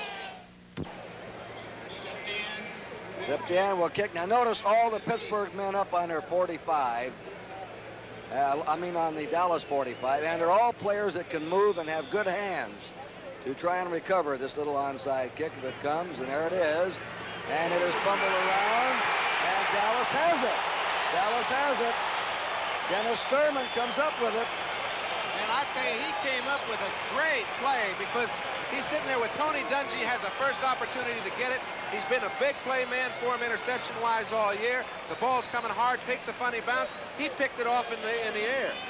Well, we saw Pittsburgh come in with 14 points in just a short time, 17 seconds, and now Dallas has a chance to do the same thing. We don't want to talk too quickly. 2:23 on the clock. A touchdown here, another onside kick. They made it look easy. Went right through Dungy's hands, and a great play by Dennis Thurman. That's like they draw it up on the blackboard, isn't it? It certainly is. First Better. down, Dallas on the 48-yard line, their own 48. 2:23 to go. Dorsett and Pearson are the backs. They'll open up with everything now. The shotgun. Staubach looks, throws it on the run, and it is no good. Dupree had it momentarily and then dropped it. And now we're down to 2:16 to play. One thing that needs to be said, not all the Super Bowls live up to the rating of super football. This one has. And I think one of the tragedies of a game like this is that a team that loses in the Super Bowl very often has to carry that stigma throughout the year. The Dallas Cowboys and the Pittsburgh Steelers have had exceptional years. They'll walk away from this game, and they should both have their heads way high and should be remembered as champions and winners. They wound up the season, Pittsburgh 7 in a row, Dallas 8 in a row. Second down 10. Cowboys in their 48, desperately trying to pull this one out. They're behind 11. They have just scored, and they've got the ball back again. Off the shotgun. Staubach throws, and it is to the 35, complete. Drew Pearson has it. It's a Dallas first down. Pearson has come alive now. He's caught 3 late in this game. The 2-minute warning is given to each bench. And the score, Pittsburgh 35, Dallas 24. What can Terry Bradshaw do? He's done it all on offense. You show him. But inside is where it counts. He's got an awful antsy feeling. He hasn't been on the field for 12 minutes. There's nothing he can do from there. He has to wait till his group gets the ball. The Super Bowl X game, won 21-17 by Pittsburgh. Dallas put on a last gasp offensive thrust and nearly pulled it out. And we'd like to remind our viewers that the preview of Brothers and Sisters will be seen in its entirety over most of these stations at the conclusion of our Super Bowl coverage. I was here to see that game, Kurt. Matter of fact, it was Mike Wagner who intercepted a Staubach pass to end that one. Let's see if Staubach can get this one successfully into the end zone so they can have another shot on an onside kick. Dorsett and Pearson are the backs. Staubach looks, and he nearly got up, but not quite. He's sacked. Steve Furness is a man that knocked him off his feet. Let me correct myself. Glenn Edwards made that interception rather than Wagner. You know, a big play of this game now has really loomed is the drop of the pass by that man, Jackie Smith, in the end zone. Wide open, nobody near him. He was going down when the ball came into his stomach, and he dropped it.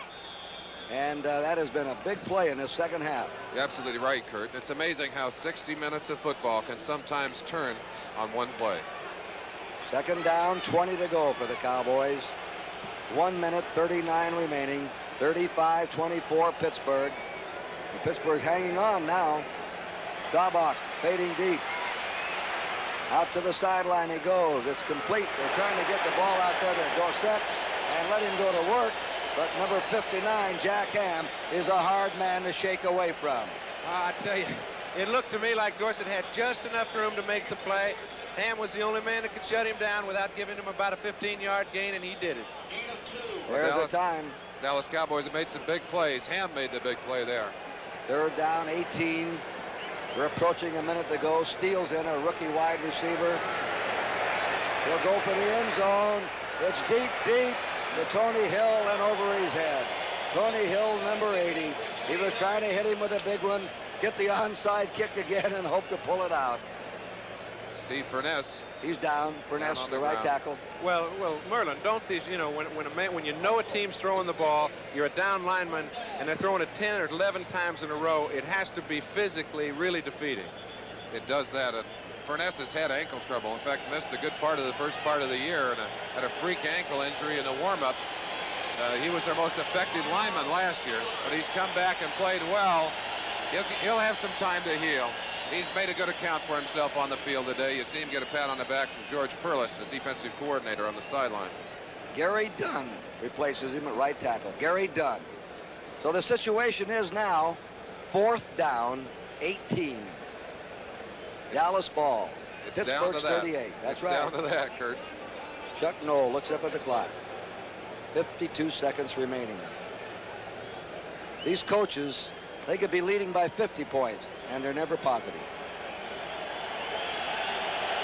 For any glimmer of hope, though, 4th and 18, this has got to be successful. Joe Green is being taken out and given a standing ovation across the way. Kurt, I'd just like to take a second to thank you and John for making me feel so comfortable in the booth.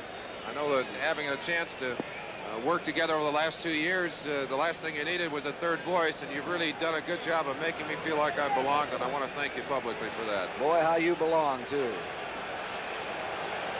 4th and 18. Dallas behind by 11, 52 seconds to go. He unloads the pass, a crossing pattern, and it is a fantastic catch there. Now they're trying to unscramble him. What a catch that was. That's 23 Wagner in there. They stopped the clock, 41 seconds. People tend to say, well, it was a good try, but this baby is not over yet. Who does he go to in the toughest of situations? Drew Pearson working on Tony Dungy. Mike, you see Wagner in the back kind of picks him up. He's not really stuffing him. He's trying to hold on to him. However, it's getting so tight right now emotionally. All kinds of bedlam is kind of threatening to break loose. I think the players have showed darn good control up to here. I hope they continue. Here's Wagner. Close look at Mike Wagner. Watch him as he comes up. He picks Tony. He picks Drew Pearson up and never lets his feet touch the ground. He's trying to shake that ball loose. Unfortunate that Drew couldn't have got loose. He might have gone into the end zone. Let's say something about the two organizations. It's amazing. Dallas has had the same owner, the same general manager, Tex Schramm, who has never, I believe, never received the credit due him. The same personnel director, Gil Brandt, and the same coach. Since 1960, they've been together, that same group. And over on the other side, of course, the grand old man of football, beloved Art Rooney, his son Dan Rooney, Chuck Noll now for the last 10 years. Two organizations who have done it with consistency and patience and built by the draft. And I think the patience is best exposed because both these fellas started Chuck Noll with 1 and 13. When you know that you have the man you want to run your show, you let him do it. I think this patience has exposed itself into two teams that are as well organized as any two in the game. And perhaps that's a good lesson to some of the teams around the league who seem reluctant to let a coach have a bad season if he needs one to grow. They're on the 13-yard line, first down. Dallas ball. Big rush on Staubach. He shakes away, he throws it, he completes it to Dorsett. He's at the 10. Dorsett is out of bounds on the 3-yard line. He nearly went in. Tony Dorsett, the leading ball carrier of all time in collegiate football history. National championship his senior year, his first 2 years in the pros, over 1,000 yards, and in 2 Super Bowls. And we're down to 32 nervous ticks on that clock, and it's hanging right there. And Kurt, you know, the action level is getting so severe right now, I may not have a chance to say it. I don't know what the future holds in store, but the last couple of years I've enjoyed being with you. Thank you, John. Thank you very, very much. Jackie Smith. First down, or second down, a yard to go on the 4-yard line.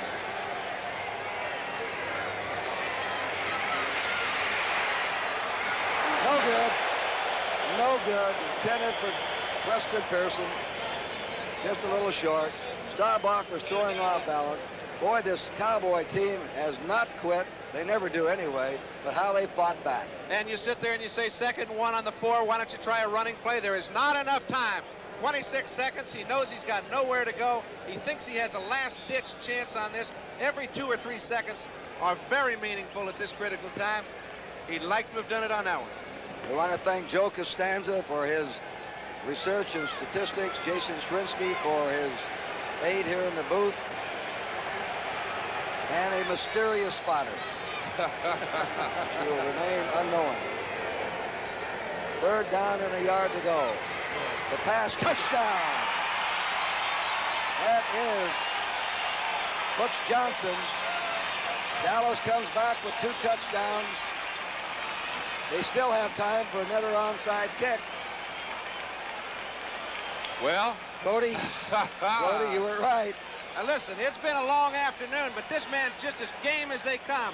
He gets a shot late after he throws the ball to Butch Johnson, who comes up with the game. At least he's kept them with an opportunity to win. I mentioned earlier, these babies are not over. When you're playing with great people at every position, just a quick break can turn something loose. 22 seconds. I've seen a lot of things happen in 22 seconds. All right, Septien for the kick. It is up, and it is good. And now we'll be back for another onside kick right after this message.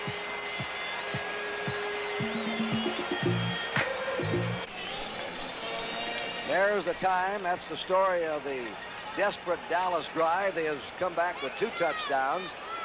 The last time they kicked off, they had the onside kick. Dennis Thurman recovered it, and they're hoping for somebody to recover it again. John Brody said this would be a high-scoring game. 66 points in this Super Bowl 13. 22 seconds on the clock. Now, the clock won't start until it is touched by the receiving team. So if the Pittsburgh Steelers want to, they can almost kill this clock by getting a hold of it, or kill the clock by getting a hold of that ball and running with it. You may see them run the opposite direction. There it goes. Another one. Pittsburgh has it. They recovered it that time. They recovered it. And that's number 20. Good old Rocky Bleier for the Steeler fans, who was right on top of it. Now that would maybe seal a fate. In fact, probably will. All they have to do is drop on the football and it's over. And while we have another quick second, one of the reasons that we've enjoyed the coverage from the booth up here was we've had a special replay unit operating today. Mike Weissman, John Gonzalez have given you folks at home a chance to see some of the exciting play away from the football. And we should mention that they have done a great job for us this afternoon and this evening. Terry Bradshaw, the most valuable player of the game, drops down. 20 seconds, 19. You just can't say enough for Staubach. They pat him on the back. You can't say enough for the Cowboys, way behind, coming back with 2 touchdowns. And of course, the Steelers have lost only 2 games all year. They have been an awesome team with a passing attack that has been the greatest in the game this year. And their 2 wide receivers showed it today. And with Terry Bradshaw hitting over 300 yards and 4 touchdown passes. I don't think I've seen a football team play in a long time, John, and I've been around the game for about 17 years professionally, that deserves more to wear that Super Bowl ring than these Pittsburgh Steelers. Tom Landry's had some tough luck in this half. It'll be talked about, the wide open pass to the veteran Jackie Smith, who dropped it, but things like that happen. Chuck Knowles about to win his team, the first team in history to win 3 Super Bowl titles. Can I say something in defense of Jackie Smith? I don't think one play in the middle of the 3rd quarter turns the tide of a ball game. There's been too many big plays all day long to make one miss the indicator. Obviously, if we put 7 points on the board, it would have been the difference. I don't think it was in this game. 17 seconds to go. Again, Bradshaw goes down. And the Cowboys will come in. They look up at the clock. And it's moving along now. They're out of timeouts. The Steelers have won it. The best Super Bowl game of them all. They had a great one in Super Bowl 10. This was even better. Chuck Noll goes off. He has won his 3rd Super Bowl title. The Cowboys came back with 2 touchdowns, and there were 66 points scored. And for those that said that they don't score in Super Bowls, this one showed that they can. They want to get the final reactions from Merlin Olsen and John Brody. John, I'd have to say that, again, it was a game of big plays. We thought that both teams would try and establish the running game, which they did. Dallas ran successfully for a brief while, and then the first half became a game of turnovers and of great catches and great passes. And of course, the Steelers got the best of that, able to take some momentum in the second half and carry it on. But the Cowboys would never quit. Well, Merlin, I'll tell you basically the way I feel. Both quarterbacks had great games, utilized their abilities very well. I think whenever you have such a closely matched group of players, a quarterback makes a big difference. I think Bradshaw played just a little bit better today. I think he's had a great year. It's a perfect end to a guy who's taken his knocks over the years, hasn't said anything, came back, has run this club all year long, and I think every accolade he's been given is deserved. The Steeler motto, it's been the same for many years, whatever it takes. And today, they gave that kind of performance. And they got it from different places. They got it from some second-line people. They got it from T-Bell when he had to come in from Stallworth. They got it from special teams people. They got it from Franco Harris. They held him down, and then he got pumped all of a sudden. He said, I'm going into that end zone, and he did. I think it's exciting to see the kind of football we've seen today. Enjoyed being with you and enjoyed being here. Nice going, guys. So the Steelers are the world champs. They win 17 out of 19.